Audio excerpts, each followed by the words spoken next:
ਤੁਹਾਨੂੰ ਸ਼ਾਇਦ ਯਾਦ ਹੋਊਗਾ, ਮੈਂ ਥੋੜ੍ਹਾ ਜਿਹਾ ਜ਼ਰੂਰ ਤੁਹਾਨੂੰ ਚੇਤੇ ਕਰਵਾਉਣਾ ਚਾਹੁੰਦੀ ਹਾਂ ਕਿ ਜਿਸ ਵੇਲੇ ਉਹ ਅੰਦੋਲਨ ਦੇ ਵਿੱਚ ਸਨ, ਕਿਸਾਨ ਅੰਦੋਲਨ ਦੇ ਵਿੱਚ ਸਨ, ਅਤੇ ਉਸ ਤੋਂ ਪਹਿਲਾਂ ਹੀ ਇਹ ਨਹੀਂ ਕਿ ਉੱਥੇ ਆ ਕੇ ਉਹਨਾਂ ਨੇ ਐਕਟਿਵਿਜ਼ਮ ਸ਼ੁਰੂ ਕੀਤਾ ਸੀ।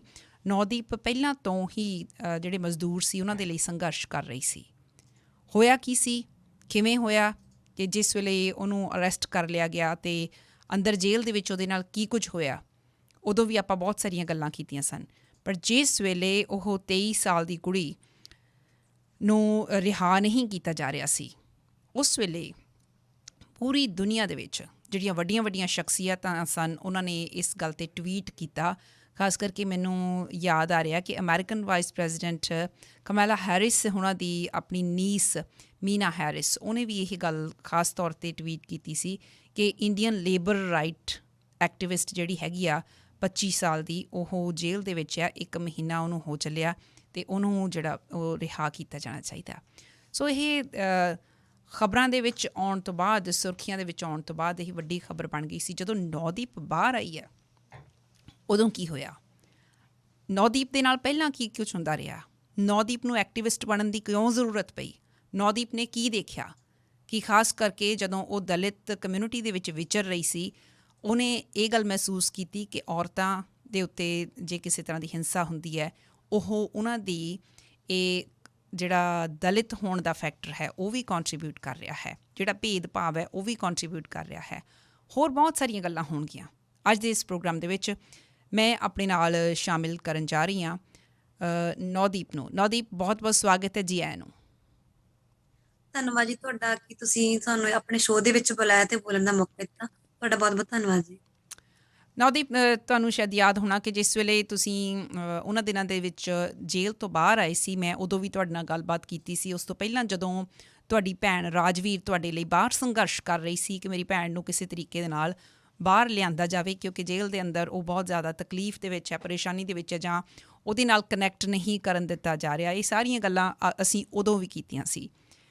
ਪਰ ਅੱਜ ਇਸ ਸਬੱਬ ਦੀ ਗੱਲ ਹੈ ਕਿ ਜਦੋਂ ਹੁਣ ਮੈਂ ਤੁਹਾਨੂੰ ਲੈ ਕੇ ਆਈ ਸੀ, ਬੇਸ਼ੱਕ ਵਿਮਨ ਦੀ ਗੱਲਬਾਤ 'ਤੇ ਆਪਾਂ ਫੋਕਸ ਕਰਨਾ ਸੀ, ਪਰ ਇੱਕ ਜਿਹੜੀ ਡਿਵੈਲਪਮੈਂਟ ਹੋਈ ਹੈ ਇੰਡੀਆ ਦੇ ਵਿੱਚ, ਉਹਦੇ ਬਾਰੇ ਮੈਂ ਜ਼ਰੂਰ ਗੱਲ ਕਰਨਾ ਚਾਹੁੰਦੀ। ਉਸ ਤੋਂ ਬਾਅਦ ਆਪਾਂ ਵਿਮਨ ਦੀ ਗੱਲ ਜ਼ਰੂਰ ਕਰਾਂਗੇ, ਔਰਤਾਂ ਦੀ ਗੱਲ ਕਰਾਂਗੇ।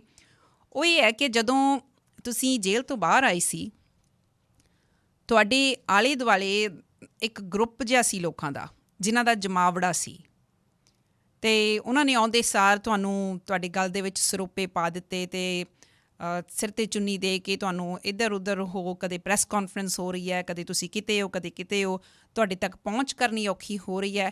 ਉਸ ਵੇਲੇ ਇੱਦਾਂ ਲੱਗ ਰਿਹਾ ਸੀ ਕਿ ਜਿਵੇਂ ਨੌਦੀਪ ਇੱਕ ਸੈਲੀਬ੍ਰਿਟੀ ਬਣ ਗਈ ਹੈ। ਹਰ ਕੋਈ ਉਹਦੇ ਨਾਂ ਦੇ ਨਾਲ ਨਾਂ ਜੋੜਨਾ ਚਾਹੁੰਦਾ ਹੈ, ਉਹਦੇ ਨਾਲ ਫੋਟੋ ਖਿਚਵਾਉਣਾ ਚਾਹੁੰਦਾ ਹੈ ਅਤੇ ਉਹਦੇ ਬਾਹਰ ਆਉਣ ਦਾ ਕ੍ਰੈਡਿਟ ਲੈਣਾ ਚਾਹੁੰਦਾ ਹੈ।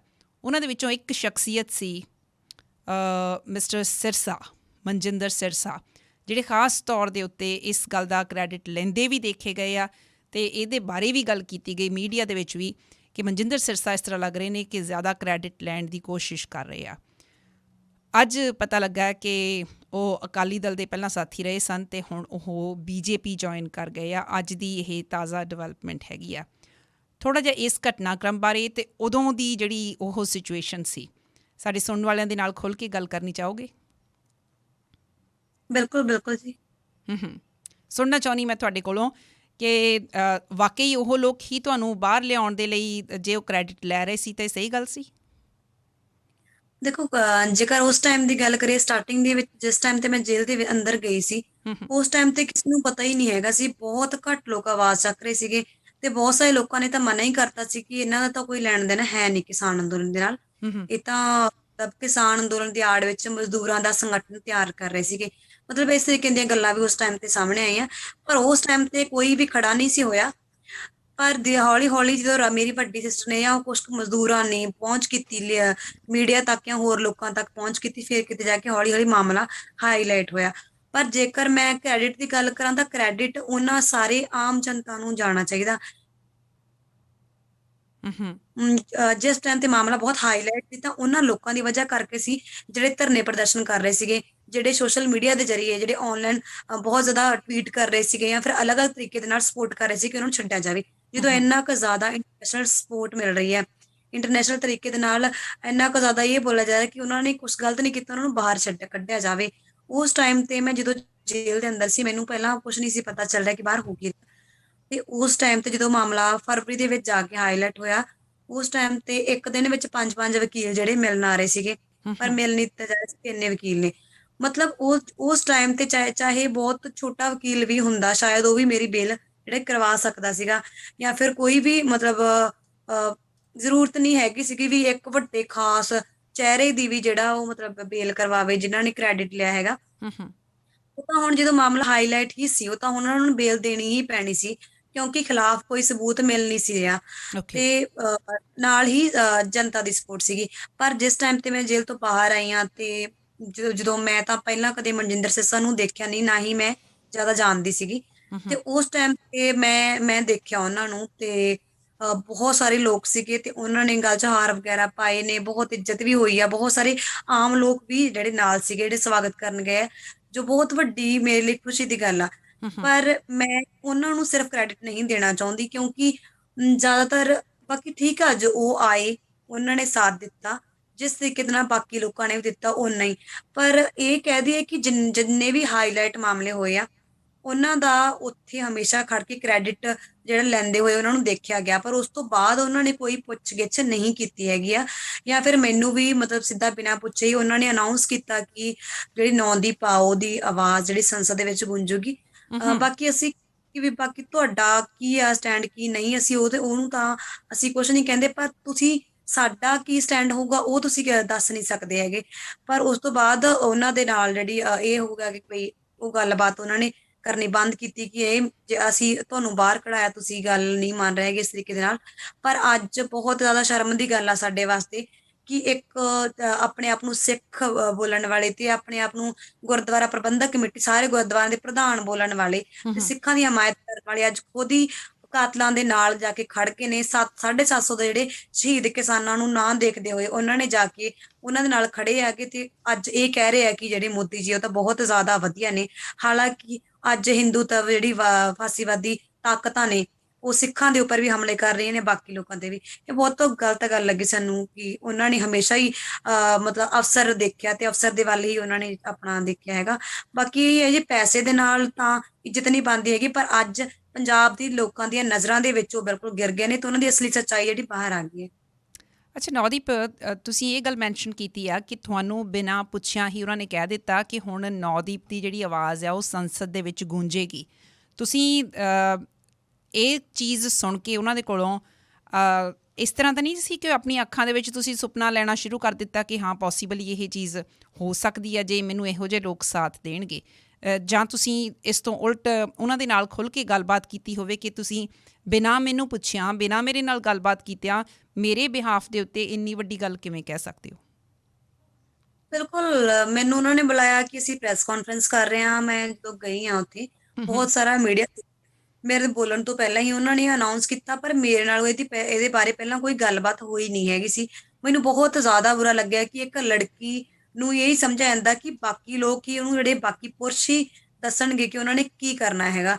ਉਹਨਾਂ ਨੂੰ ਇਹ ਹੈ ਕਿ ਮਤਲਬ ਸਿਰਫ ਮਾਮਲਾ ਹਾਈਲਾਈਟ ਹੋਇਆ, ਇਹਨਾਂ ਦੀ ਇੰਨੀ ਸਮਝਦਾਰੀ ਹੈ ਨਹੀਂ ਗੀ, ਜਿਵੇਂ ਅਸੀਂ ਚਲਾ ਸਕਦੇ ਹਾਂ ਚਲਾ ਲਵਾਂਗੇ। ਪਰ ਜਦੋਂ ਮੈਨੂੰ ਬੋਲਣ ਦਾ ਮੌਕਾ ਮਿਲਿਆ ਤੇ ਮੈਂ ਸਾਫ਼ ਕਲੀਅਰ ਕੀਤਾ ਕਿ ਇੰਨਾ ਟਾਈਮ ਹੋ ਗਿਆ ਸਾਨੂੰ, ਅੱਜ ਤੱਕ ਜਿਹੜਾ ਇਲੈਕਸ਼ਨ ਦੇ ਵਿੱਚ ਜਾ ਕੇ ਸਾਨੂੰ ਕੁਝ ਪ੍ਰਾਪਤ ਨਹੀਂ ਹੋਇਆ।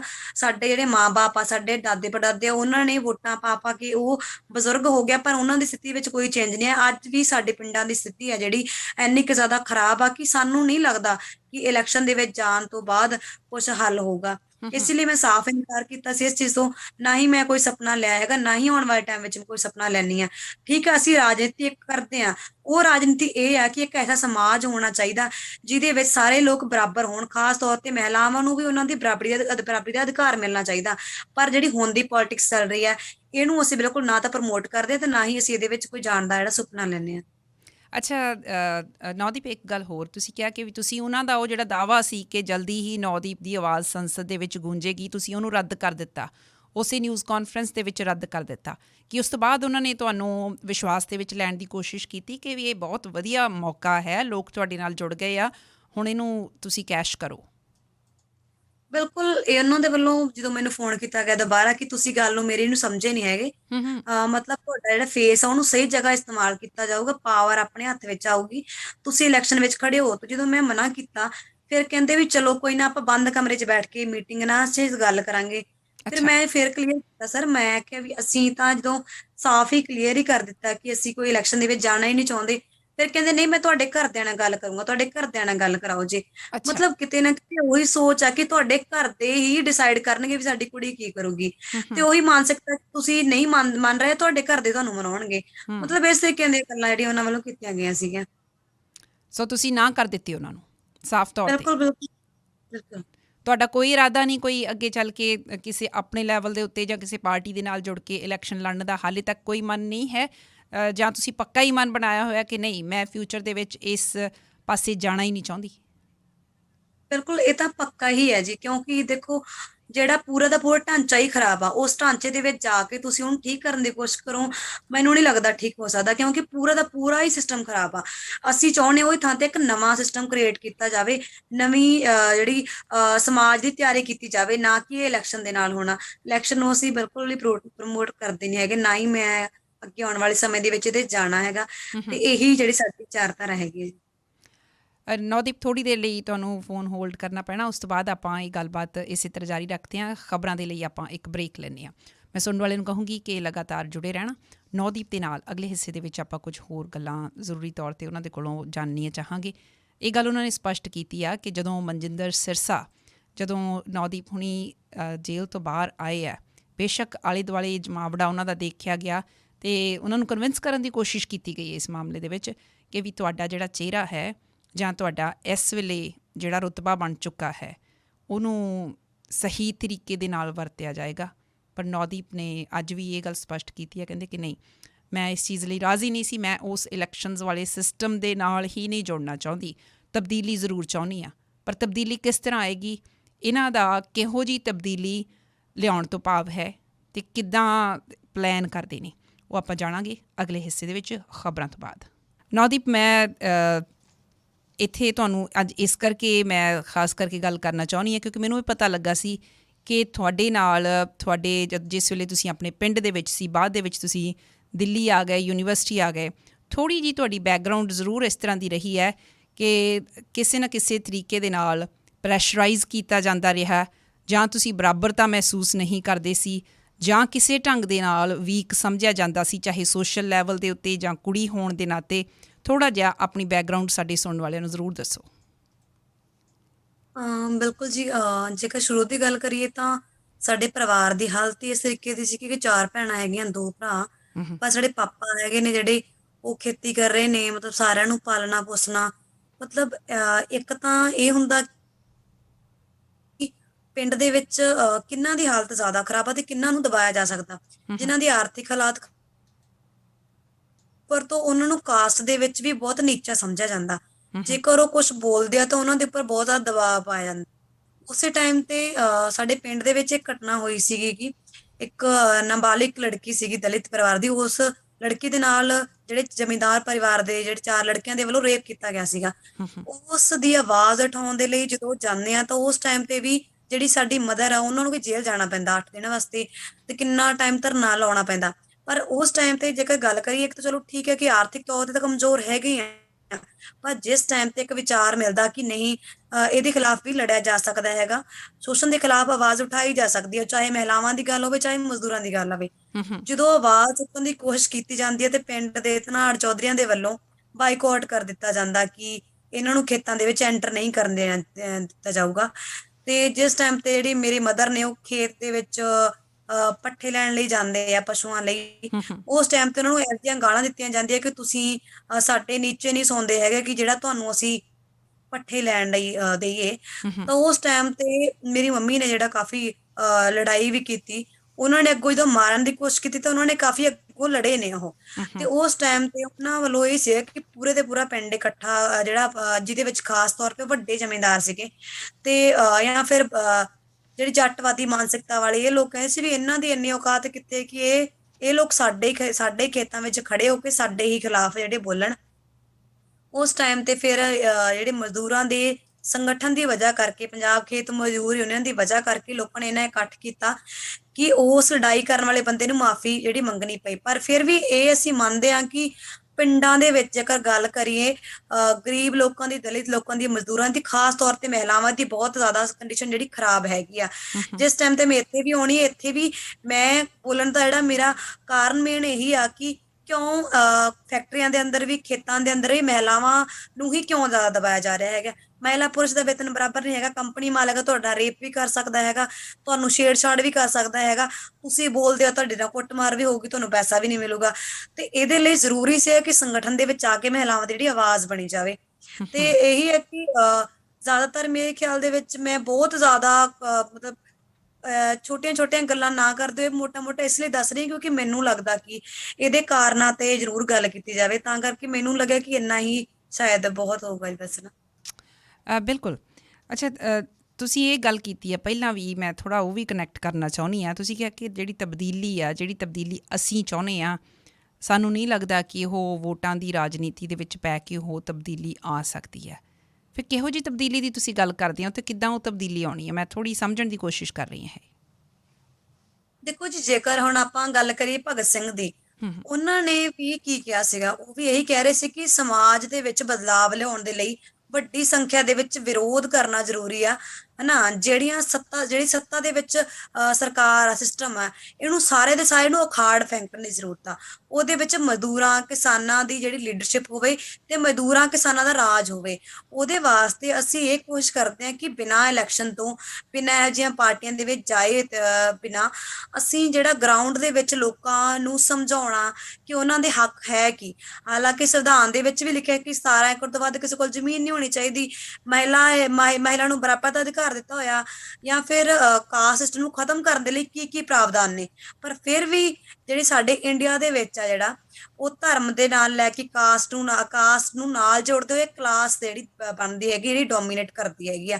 ਸਾਡਾ ਮੇਨ ਜਿਹੜਾ ਮਕਸਦ ਇਹ ਹੈ ਕਿ ਗਰਾਊਂਡ ਦੇ ਵਿੱਚ ਜਾ ਕੇ ਖਾਸ ਤੌਰ ਤੇ ਜਿਹੜੇ ਮਜ਼ਦੂਰ ਆ, ਜਿਨ੍ਹਾਂ ਦੇ ਉੱਪਰ ਸਭ ਤੋਂ ਜ਼ਿਆਦਾ ਜਿਹੜਾ ਹਮਲਾ ਹੈਗਾ, ਸਭ ਤੋਂ ਜ਼ਿਆਦਾ ਸ਼ੋਸ਼ਿਤ ਪੀੜਤ ਵਰਗ ਜਿਹੜੀਆਂ ਮਹਿਲਾਵਾਂ ਤੇ ਮਜ਼ਦੂਰ ਆ, ਉਹਨਾਂ ਨੂੰ ਸਮਝਾਇਆ ਜਾਵੇ ਤੇ ਨਾਲ ਜਿਹੜੇ ਛੋਟੇ ਕਿਸਾਨ ਨੇ ਉਹਨਾਂ ਨੂੰ ਜੋੜਿਆ ਜਾਵੇ, ਕਿਉਂਕਿ ਸਭ ਤੋਂ ਵੱਡੀ ਆਬਾਦੀ ਇਹਨਾਂ ਲੋਕਾਂ ਦੀ ਹੈ ਜਿਹੜੇ ਦੇਸ਼ ਨੂੰ ਚਲਾ ਰਹੇ ਹੈਗੇ ਆ। ਜਦ ਤੱਕ ਇਹਨਾਂ ਲੋਕਾਂ ਦਾ ਰਾਜ ਨਹੀਂ ਆਉਂਦਾ, ਅਸੀਂ ਨਹੀਂ ਮੰਨਦੇ ਹੈਗੇ ਕਿ ਜਿਹੜੇ ਲੋਕਾਂ ਦਾ ਸੁਧਾਰ ਹੋ ਸਕਦਾ। ਇਹ ਸੁਧਾਰ ਦੇ ਲਈ ਅਸੀਂ ਹਮੇਸ਼ਾ ਜਿਹੜਾ ਲੋਕਾਂ ਨੂੰ ਅਵੇਅਰ ਕਰਕੇ ਤੇ ਜਿਹੜਾ ਸੰਵਿਧਾਨ ਦੇ ਰਾਈਟ ਅਨੁਸਾਰ ਅਸੀਂ ਹਮੇਸ਼ਾ ਪ੍ਰੋਟੈਸਟ ਕਰਦੇ ਹਾਂ, ਤਾਂ ਕਿ ਸਰਕਾਰ ਨੂੰ ਦੱਸ ਪਾਈਏ ਕਿ ਅਸੀਂ ਤੁਹਾਡੇ ਜਿਹੜੇ ਇਹਨਾਂ ਨੀਤੀਆਂ ਦੇ ਖਿਲਾਫ ਹੈਗੇ ਆ। ਅੱਛਾ, ਬੜੀ ਹੈਰਾਨੀ ਦੀ ਗੱਲ ਹੈ। ਇਹ ਤਾਂ ਚਲੋ ਨੀਤੀਆਂ ਦੀ ਮੈਂ ਗੱਲ ਕੀਤੀ ਹੈ, ਜਿਨ੍ਹਾਂ ਹੁਣ ਆਪਾਂ ਲੋਕਾਂ ਦੀ ਗੱਲ ਕਰਦੇ ਹਾਂ ਕਿ ਉਹਨਾਂ ਦਾ ਮਾਈਂਡ ਸੈੱਟ ਚੇਂਜ ਕੀਤਾ ਜਾਣਾ ਚਾਹੀਦਾ, ਉਹਨਾਂ ਨੂੰ ਅਵੇਅਰ ਕੀਤਾ ਜਾਣਾ ਚਾਹੀਦਾ। ਕੱਲ੍ਹ ਹੀ ਇੱਕ ਭਾਰਤ ਦੇ ਅਖਬਾਰ ਦੇ ਵਿੱਚ ਖਬਰ ਛਪੀ ਹੈ, ਇੱਕ ਸਰਵੇਖਣ ਹੋਇਆ। ਉਸ ਸਰਵੇਖਣ ਦੇ ਮੁਤਾਬਕ ਬੜੇ ਹੈਰਾਨੀਜਨਕ ਜਿਹੜੇ ਅੰਕੜੇ ਸਾਹਮਣੇ ਆਏ ਆ ਕਿ ਬਹੁਤ ਸਾਰੇ ਲੋਕ ਆ, ਵੱਡੀ ਗਿਣਤੀ ਦੇ ਵਿੱਚ ਲੋਕ ਆ, ਤਕਰੀਬਨ 30% ਵਿਮਨ, 30% ਔਰਤਾਂ ਜਸਟੀਫਾਈ ਕਰ ਰਹੀਆਂ ਨੇ ਇਸ ਗੱਲ ਨੂੰ। 14 ਸਟੇਟਸ ਦੀਆਂ 30% ਔਰਤਾਂ ਇਸ ਗੱਲ ਨੂੰ ਜਸਟੀਫਾਈ ਕਰ ਰਹੀਆਂ ਕਿ ਔਰਤ ਦੀ ਜਿਹੜੀ ਕੁੱਟਮਾਰ ਆ ਕੁਝ ਕਾਰਨਾਂ ਕਰਕੇ ਕੀਤੀ ਜਾ ਸਕਦੀ ਆ, ਜੇ ਹੋ ਜਾਂਦਾ ਤਾਂ ਕੋਈ ਇਹਦੇ 'ਚ ਐਡੀ ਵੱਡੀ ਗੱਲ ਨਹੀਂ ਹੈ। ਕੀ ਕਹਿਣਾ ਚਾਹੁੰਦੇ ਇਹਦੇ ਬਾਰੇ? ਬਿਲਕੁਲ, ਇਹ ਮਤਲਬ ਬਿਲਕੁਲ ਸਹੀ ਹੈ, ਕਿਉਂਕਿ ਪਿੰਡਾਂ ਦੇ ਵਿੱਚ ਜਗ੍ਹਾ ਗੱਲ ਕਰੀਏ ਕਿ ਮੰਨ ਲਓ ਕਿਸੇ ਦੇ ਘਰ ਵਿੱਚ ਉਹਦੀ ਵਾਈਫ, ਮਤਲਬ ਉਹ ਆਪਣੀ ਵਾਈਫ ਨੂੰ ਕੁੱਟ ਰਿਹਾ, ਜੇਕਰ ਉਸ ਮਹਿਲਾ ਨਾਲ ਗੱਲ ਕਰੀਏ ਤਾਂ ਉਹ ਕਹੂਗੀ ਕਿ ਬਈ ਤੁਸੀਂ ਕੌਣ ਹੁੰਦੇ ਬੋਲਣ ਵਾਲੇ, ਉਹ ਤਾਂ ਹੱਕ ਆ ਉਹਦਾ, ਉਹ ਤਾਂ ਮੇਰਾ ਘਰ ਵਾਲਾ, ਹਨਾ। ਤੇ ਇਹ ਜੇਕਰ ਆਪਾਂ ਗੱਲ ਕਰੀਏ, ਕਿਤੇ ਨਾ ਕਿਤੇ ਮਾਨਸਿਕਤਾ ਬਣਾਈ ਗਈ ਹੈਗੀ ਆ ਕਿ ਨਹੀਂ, ਤੁਸੀਂ ਜਿਹੜੀਆਂ ਔਰਤਾਂ ਹੈਗੀਆਂ ਉਹ ਕੁੱਟਣ ਜਾਂ ਪਿੱਟਣ ਵਾਸਤੇ ਹੀ ਬਣੀਆਂ, ਤੁਸੀਂ ਇੱਕ ਪ੍ਰੋਡਕਟ ਹੋ, ਤੁਸੀਂ ਯੂਜ਼ ਕਰਨ ਵਾਸਤੇ ਬਣੇ ਹੋ, ਹਨਾ। ਉਹਦੇ ਵਾਸਤੇ ਇੱਕ ਸੋਚ ਬਣਾਈ ਗਈ ਹੈ। ਕੁਦਰਤ ਨੇ ਹਮੇਸ਼ਾ ਮਹਿਲਾ ਤੇ ਪੁਰਸ਼ ਨੂੰ ਬਰਾਬਰ ਦਾ ਅਧਿਕਾਰ ਦਿੱਤਾ, ਬਰਾਬਰ ਹੀ ਨੇ ਉਹ। ਪਰ ਸਾਡੇ ਸਮਾਜ ਦੇ ਵਿੱਚ ਜਦੋਂ ਉਹ ਮਹਿਲਾ ਆਉਂਦੀ ਆ, ਪੇਟ ਦੇ ਵਿੱਚ ਜਿਹੜੀ ਕੁੱਖ ਨੂੰ ਹੀ ਜਿਹੜਾ ਕਬਰ ਬਣਾ ਦੇਣ ਦੀ ਗੱਲ ਜੇ ਆਪਾਂ ਕਰਦੇ ਹਾਂ, ਪੇਟ ਤੋਂ ਹੀ ਸ਼ੁਰੂ ਹੋ ਜਾਂਦੀ ਹੈ ਕਿ ਉਹਨਾਂ ਨੂੰ ਮਾਰ ਦਿੱਤਾ ਜਾਂਦਾ। ਉਸ ਤੋਂ ਬਾਅਦ ਬਚਪਨ ਤੋਂ ਹੀ ਉਹਨਾਂ ਨੂੰ ਇਹ ਅਹਿਸਾਸ ਕਰਵਾਇਆ ਜਾਂਦਾ ਕਿ ਤੁਸੀਂ ਕਿਹਦੇ ਨਾਲ ਬੋਲਣਾ, ਕਿਹਦੇ ਨਾਲ ਨਹੀਂ, ਤੁਸੀਂ ਕਿਹੜੇ ਕੱਪੜੇ ਪਾਉਣੇ ਆ, ਤੁਹਾਡੀਆਂ ਖੇਡਾਂ ਕੀ ਹੋਣਗੀਆਂ, ਤੁਸੀਂ ਬਾਹਰ ਜਾਣਾ ਕਿ ਨਹੀਂ ਜਾਣਾ, ਜੇਕਰ ਜਾਣਾ ਤਾਂ ਤੁਸੀਂ ਪੁਰਸ਼ ਨੂੰ ਨਾਲ ਲੈ ਕੇ ਜਾਣਾ। ਪੁਰਸ਼ ਹੀ ਤੁਹਾਡਾ ਕਰਤਾ ਧਰਤਾ ਹੈਗਾ। ਜਿਹੜੀ ਮਹਿਲਾ ਹੈਗੀ ਉਹਨੂੰ ਕਦੇ ਵੀ ਪ੍ਰਾਪਰਟੀ ਦਾ ਰਾਈਟ ਨਹੀਂ ਦਿੱਤਾ ਜਾਂਦਾ, ਤੇ ਉਹਨੂੰ ਇਹ ਅਹਿਸਾਸ ਦਿਵਾਇਆ ਜਾਂਦਾ ਕਿ ਤੂੰ ਹਮੇਸ਼ਾ ਕਿਸੇ ਦੇ ਰਹਿਮੋ ਕਰਮ ਤੇ ਜਾਣ ਵਾਲੀ ਹੈਗੀ ਆ। ਜੇਕਰ ਕੋਈ ਉਹਦਾ ਔਰਤ ਵਿਰੋਧ ਕਰਦੀ ਹੈ ਤਾਂ ਉਹਨੂੰ ਸਮਾਜ ਦੇ ਵਿੱਚ ਇਸ ਤਰੀਕੇ ਦੇ ਨਾਲ ਦੇਖਿਆ ਜਾਂਦਾ ਕਿ ਇਹ ਤਾਂ ਮਤਲਬ ਔਰਤ ਬਦ ਚਲਣ ਹੈਗੀ, ਇਹ ਤਾਂ ਜਾਂ ਇਸ ਤਰੀਕੇ ਦੀਆਂ ਗੱਲਾਂ ਕੀਤੀਆਂ ਜਾਂਦਾ ਕਿ ਇਹ ਤਾਂ ਸਮਾਜ ਦੀਆਂ ਜਿਹੜੀ ਮਰਿਆਦਾ ਨੂੰ ਤੋੜ ਰਹੀ ਹੈਗੀ ਆ।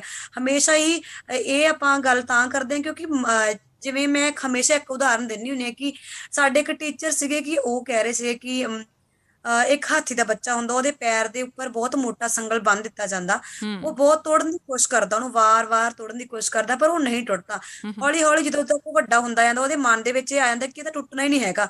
ਪਰ ਜਦੋਂ ਉਸ ਤੋਂ ਬਾਅਦ ਉਹਦੇ ਪੈਰ ਦੇ ਵਿੱਚ ਇੱਕ ਬਹੁਤ ਪਤਲੀ ਰੱਸੀ ਬੰਨ੍ਹ ਦਿੱਤੀ ਜਾਂਦੀ ਹੈ, ਉਹ ਉੱਥੇ ਹੀ ਖੜ ਜਾਂਦਾ ਕਿਉਂਕਿ ਉਹਦੇ ਮਨ ਦੇ ਵਿੱਚ ਇਹ ਸੈੱਟ ਹੋ ਜਾਂਦਾ ਕਿ ਇਹ ਤਾਂ ਸੰਗਲ ਕਦੇ ਟੁੱਟਣਾ ਹੈ ਹੀ ਨਹੀਂ। ਉਹਨੂੰ ਨਹੀਂ ਪਤਾ ਲੱਗਦਾ ਕਿ ਉਹ ਵੱਡਾ ਹੋ ਗਿਆ ਹੈ, ਉਹ ਮਤਲਬ ਸਾਰਾ ਕੁਝ ਤਹਿਸ ਨਹਿਸ ਵੀ ਕਰ ਸਕਦਾ ਹੈਗਾ। ਇਸੇ ਤਰੀਕੇ ਦੇ ਨਾਲ ਇੱਕ ਮਹਿਲਾ ਨੂੰ ਇਹ ਅਹਿਸਾਸ ਦਿਵਾ ਦਿੱਤਾ ਜਾਂਦਾ ਕਿ ਤੂੰ ਕੁਛ ਨਹੀਂ ਕਰ ਸਕਦੀ, ਕੁਛ ਨਹੀਂ ਕਰ ਸਕਦੀ, ਕੁਛ ਨਹੀਂ ਕਰ ਸਕਦੀ, ਤਾਂ ਮਹਿਲਾ ਦੇ ਇੱਕ ਮਾਈਂਡ ਸੈੱਟ ਹੋ ਜਾਂਦਾ ਕਿ ਨਹੀਂ, ਮੈਂ ਘਰੋਂ ਇਕੱਲੀ ਬਾਹਰ ਕਿਵੇਂ ਜਾ ਸਕਦੀ ਹਾਂ, ਮੈਂ ਬਿਨਾਂ ਪਾਪਾ ਤੋਂ ਕਿਵੇਂ ਜਾ ਸਕਦੀ ਹਾਂ। ਇੱਕ 20 ਸਾਲ ਦੀ ਲੜਕੀ ਕਾਲਜ ਜਾ ਰਹੀ ਹੈ ਤਾਂ 7-8 ਸਾਲ ਦਾ ਜਿਹੜਾ ਉਹਦਾ ਭਰਾ ਉਹਨੂੰ ਜਿਹੜਾ ਛੱਡਣ ਜਾ ਰਿਹਾ ਹੁੰਦਾ ਬੱਸ ਸਟੈਂਡ, ਮਤਲਬ ਇਹੋ ਜਿਹੀ ਮਾਨਸਿਕਤਾ ਜਿਹੜੀ ਕ੍ਰੀਏਟ ਕੀਤੀ ਜਾਂਦੀ ਹੈ। ਇਸ ਲਈ ਮਤਲਬ ਇਹੀ ਹੈ ਕਿ ਇਹ ਮਾਨਸਿਕਤਾ ਜਿਹੜੀ ਹੈ ਸਾਡੇ ਸਮਾਜ ਦੀ ਦੇਣ ਆ, ਨਾ ਕਿ ਕੁਦਰਤੀ ਦੇਣ ਹੈਗੀ ਆ। ਐਗਜ਼ੈਕਟਲੀ, ਮੈਂ ਕੱਲ੍ਹ ਵੀ ਇਸ ਪ੍ਰੋਗਰਾਮ 'ਚ ਗੱਲ ਕਰ ਰਹੀ ਸੀ ਕਿ ਸਾਡੀ ਪ੍ਰੋਗਰਾਮਿੰਗ ਕਰ ਦਿੱਤੀ ਜਾਂਦੀ ਆ ਮਾਈਂਡ ਦੀ, ਅਤੇ ਅਸੀਂ ਫਿਰ ਇੱਧਰ ਉੱਧਰ ਨਹੀਂ ਦੇਖਦੇ, ਸਾਡਾ ਇੱਕ ਟਨਲ ਵਿਜ਼ਨ ਹੋ ਜਾਂਦਾ ਹੈਗਾ।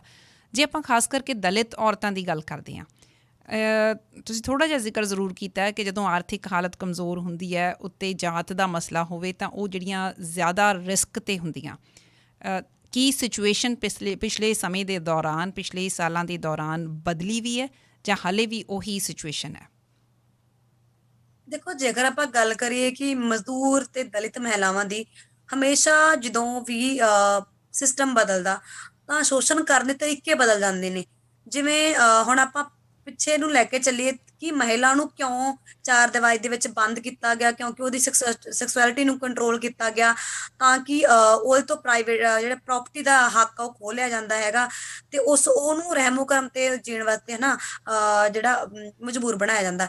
ਇਸੇ ਤਰੀਕੇ ਦੇ ਨਾਲ ਜਿਹੜੀ ਕਿ ਜੇਕਰ ਮਜ਼ਦੂਰ ਮਹਿਲਾਵਾਂ ਦੀ ਗੱਲ ਕਰੀਏ, ਦਲਿਤ ਮਹਿਲਾਵਾਂ ਦੀ, ਹੁਣ ਜਿਵੇਂ ਜਿਵੇਂ ਲੋਕ ਇਹ ਸੋਚਦੇ ਆ ਕਿ ਨਹੀਂ ਹੁਣ ਤਾਂ ਸਮਾਜ ਬਹੁਤ ਬਦਲਿਆ ਜੀ, ਹੁਣ ਤਾਂ ਸਤੀ ਪ੍ਰਥਾ ਵੀ ਹੈ ਨਹੀਂ ਜੀ, ਹੁਣ ਤਾਂ ਇਹ ਚੀਜ਼ਾਂ ਹੈ ਨਹੀਂ ਗਿਆ, ਪਰ ਉਸੇ ਤਰੀਕੇ ਦੇ ਨਾਲ ਸ਼ੋਸ਼ਣ ਦਾ ਤਰੀਕਾ ਵੀ ਬਦਲਿਆ ਹੈਗਾ। ਅੱਜ ਜਿਹੜੀਆਂ ਮਹਿਲਾਵਾਂ ਘਰਾਂ ਦੇ ਵਿੱਚ ਕੰਮ ਕਰਨ ਜਾ ਰਹੀਆਂ, ਖੇਤਾਂ ਵਿੱਚ ਕੰਮ ਕਰਨ ਜਾ ਰਹੀਆਂ, ਜਾਂ ਫਿਰ ਬਾਹਰ ਫੈਕਟਰੀ ਦੇ ਵਿੱਚ ਕੰਮ ਕਰਨ ਜਾ ਰਹੀਆਂ, ਇਹਨੂੰ ਅਸੀਂ ਆਜ਼ਾਦੀ ਨਹੀਂ ਮੰਨਦੇ। ਇਹਦੇ ਵਿੱਚ ਇਹ ਆ ਕਿ ਉਹਨਾਂ ਦਾ ਸ਼ੋਸ਼ਣ ਆ ਜਿਹੜਾ ਹੋਰ ਵੀ ਤਗੜੇ ਤਰੀਕੇ ਦੇ ਨਾਲ ਹੁੰਦਾ। ਉਹ ਘਰ ਵਿੱਚ ਵੀ ਜ਼ਿਆਦਾ ਕੰਮ ਕਰ ਵੀ ਰਹੀਆਂ, ਨਾਲ ਕੁੱਟ ਵੀ ਖਾ ਰਹੀਆਂ, ਜਾਂ ਸ਼ਰਾਬ ਪੀ ਕੇ ਉਹਦਾ ਘਰ ਵਾਲਾ ਜਦੋਂ ਆਉਂਦਾ, ਤੇ ਨਾਲ ਹੀ ਕੰਪਨੀ ਦੇ ਅੰਦਰ ਵੀ ਉਹਨੂੰ ਬਹੁਤ ਘੱਟ ਵੇਤਨ ਦੇ ਕੇ, ਜਾਂ ਖੇਤਾਂ ਵਿੱਚ ਵੀ ਬਹੁਤ ਘੱਟ ਜਿਹੜਾ ਉਹਨੂੰ ਦਿਹਾੜੀ ਦੇ ਕੇ ਉਹਨੂੰ ਇੱਕ ਤਾਂ ਇਹ ਦਿੱਤਾ ਜਾਂਦਾ, ਇਹ ਬਹੁਤ ਘੱਟ ਵੇਤਨ ਦਿੱਤਾ ਜਾਂਦਾ। ਦੂਸਰਾ ਕਿ ਉਹਦੇ ਨਾਲ ਮਨ ਮਰਜ਼ੀ ਜਿਹੜੀ ਕੀਤੀ ਜਾ ਸਕਦੀ ਆ, ਜੇਕਰ ਉਹ ਬੋਲਦੀ ਹੈ ਤਾਂ ਉਹਦੀ ਆਪਣੀ ਹੀ ਇੱਜ਼ਤ ਖਰਾਬ ਹੁੰਦੀ ਹੈ, ਕਿਉਂਕਿ ਜਿਹੜੇ ਸਾਡੇ ਸਮਾਜ ਨੇ ਇਹ ਜਿਹੜਾ ਕਿਹਾ ਕਿ ਮਹਿਲਾ ਦੀ ਯੋਨੀ ਦੇ ਵਿੱਚ ਸਾਡੀ ਇੱਜ਼ਤ ਆ, ਮਤਲਬ ਇਸ ਤਰੀਕੇ ਦੇ ਨਾਲ ਜਿਹੜੀ ਸਾਡੇ ਸਮਾਜ ਦੀ ਦੇਣ ਹੈਗੀ ਆ। ਹੁਣ ਜੇਕਰ ਪਿੰਡਾਂ ਦੀਆਂ ਔਰਤਾਂ ਦੀ ਗੱਲ ਕਰੀਏ, ਇੱਕ ਤਾਂ ਦੇਖੋ ਬਹੁਤ ਸਾਰੇ ਸਰਵੇ ਇਹੋ ਜਿਹੇ ਆ ਜਿਹੜੇ ਹੁਣ ਰੇਪ ਕੇਸ ਆ ਜਿਹੜੇ ਪਿੰਡਾਂ ਦੀਆਂ ਔਰਤਾਂ ਦੇ ਵੱਲੋਂ ਦੱਸਿਆ ਹੀ ਨਹੀਂ ਜਾਂਦਾ ਹੈਗਾ, ਨਾ ਤਾਂ ਜਾਂ ਤਾਂ ਘਰਦਿਆਂ ਨੂੰ ਜਾਂ ਦੱਸਿਆ ਵੀ ਜਾਂਦਾ ਤਾਂ ਉਹ ਬਾਹਰ ਨਹੀਂ ਆਉਂਦੇ ਹੈਗੇ, ਨਾ ਹੀ ਉਹਦੀ ਕੋਈ FIR ਦਰਜ ਹੁੰਦੀ ਹੈ, ਜਿਹੜੇ ਕਦੇ ਵੀ ਅੰਕੜੇ ਵਿੱਚ ਆ ਨਹੀਂ ਸਕਦੇ ਹੈਗੇ। ਜਦੋਂ ਵੀ ਕਿਤੇ ਆਪਾਂ ਦੇਖਦੇ ਆ ਕਿ ਮਹਿਲਾ ਦੇ ਅੰਦੋਲਨ ਹੁੰਦੇ ਆ, ਉਹਦੇ ਵਿੱਚ ਮਹਿਲਾਵਾਂ ਦੀ ਗੱਲ ਚਲੋ ਕੀਤੀ ਜਾਂਦੀ ਹੈ, ਪਰ ਕਿਤੇ ਨਾ ਕਿਤੇ ਮਜ਼ਦੂਰ ਮਹਿਲਾਵਾਂ ਤੇ ਸਵਾਲ ਜਿਹੜਾ ਆਪਾਂ ਕਰਨਾ ਭੁੱਲ ਜਾਂਦੇ ਹਾਂ, ਕਿਉਂਕਿ ਜਿੰਨਾ ਟਾਈਮ ਇੱਕ ਦੱਬਿਆ ਕੁਚਲਾ ਮਜ਼ਦੂਰ ਮਹਿਲਾ ਦੀ ਮੁਕਤੀ ਨਹੀਂ ਹੁੰਦੀ, ਉਹਨਾਂ ਟਾਈਮ ਕਿਸੇ ਦੀ ਮੁਕਤੀ ਨਹੀਂ ਹੋ ਸਕਦੀ ਹੈਗੀ। ਮਜ਼ਦੂਰ ਮਹਿਲਾਵਾਂ ਨਾਲ ਤਾਂ ਹਮੇਸ਼ਾ ਹੀ ਧੱਕਾ ਕੀਤਾ ਜਾਂਦਾ। ਜੇਕਰ ਕੋਈ ਮਜ਼ਦੂਰ ਮਹਿਲਾ ਇੱਕ ਸ਼ੋਸ਼ਣ ਦੇ ਖਿਲਾਫ ਬੋਲਣ ਦੀ ਕੋਸ਼ਿਸ਼ ਕਰਦੀ ਹੈ ਤਾਂ ਉਹਦੇ ਨਾਲ ਰੇਪ ਕਰਕੇ ਉਹਨੂੰ ਦੱਸਿਆ ਜਾਂਦਾ ਕਿ ਤੇਰੀ ਔਕਾਤ ਇਹੀ ਆ, ਤੂੰ ਇੱਥੇ ਹੀ ਰਹਿਣਾ ਹੈਗਾ। ਤੇ ਲਗਾਤਾਰ ਜਿਹੜੀਆਂ ਘਟਨਾਵਾਂ ਜਿਹੜੀਆਂ ਵਾਪਰਦੀਆਂ ਹੈਗੀਆਂ, ਪਤਾ ਨਹੀਂ ਕਿੰਨੇ ਅੰਕੜੇ ਹੋ ਸਕਦੇ ਆ ਕਿ ਦਿਨ ਵਿੱਚ ਮਜ਼ਦੂਰ ਮਹਿਲਾਵਾਂ ਦੇ ਨਾਲ ਕਿੰਨੇ ਵਾਰ ਤੇ ਕਿੱਥੇ ਕਿੱਥੇ ਰੇਪ ਹੁੰਦਾ ਹੈਗਾ। ਉਹਨਾਂ ਦੀ ਗੱਲ ਜਿਹੜੀ ਆਮ ਹੋ ਗਈ ਆ ਕਿ ਹੁਣ ਜੇਕਰ ਆਪਾਂ ਨਿਊਜ਼ਪੇਪਰ ਦੇ ਵੀ ਉੱਪਰ ਦੇਖੀਏ ਤਾਂ ਲੋਕਾਂ ਨੇ ਇੰਨਾ ਕੁ ਜ਼ਿਆਦਾ ਉਹ ਆਮ ਹੋ ਗਿਆ ਕਿ ਉਹਨਾਂ ਨੂੰ ਕੋਈ ਜ਼ਿਆਦਾ ਫਰਕ ਨਹੀਂ ਪੈਂਦਾ, ਕਿਉਂਕਿ ਇਹ ਘਟਨਾਵਾਂ ਲਗਾਤਾਰ ਚੱਲ ਰਹੀਆਂ ਹੈਗੀਆਂ ਨੇ। ਇਨਸੈਂਸਿਟਿਵ ਹੋ ਗਏ ਲੋਕ, ਇਨਸੈਂਸਿਟਿਵ ਹੋ ਗਏ ਆ, ਇੰਨੀ ਸੰਵੇਦਨਸ਼ੀਲਤਾ ਨਹੀਂ ਰਹਿੰਦੀ। ਇਹ ਲੱਗਦਾ ਕਿ ਰੋਜ਼ ਦੀਆਂ ਹੀ ਖਬਰਾਂ ਆ, ਬਿਨਾਂ ਪੜ੍ਹੇ ਵੀ ਤੁਸੀਂ ਪਾਸੇ ਕਰ ਦਿਓ ਤਾਂ ਠੀਕ ਆ। ਇਹੀ ਗੱਲ ਹੈ। ਬਿਲਕੁਲ।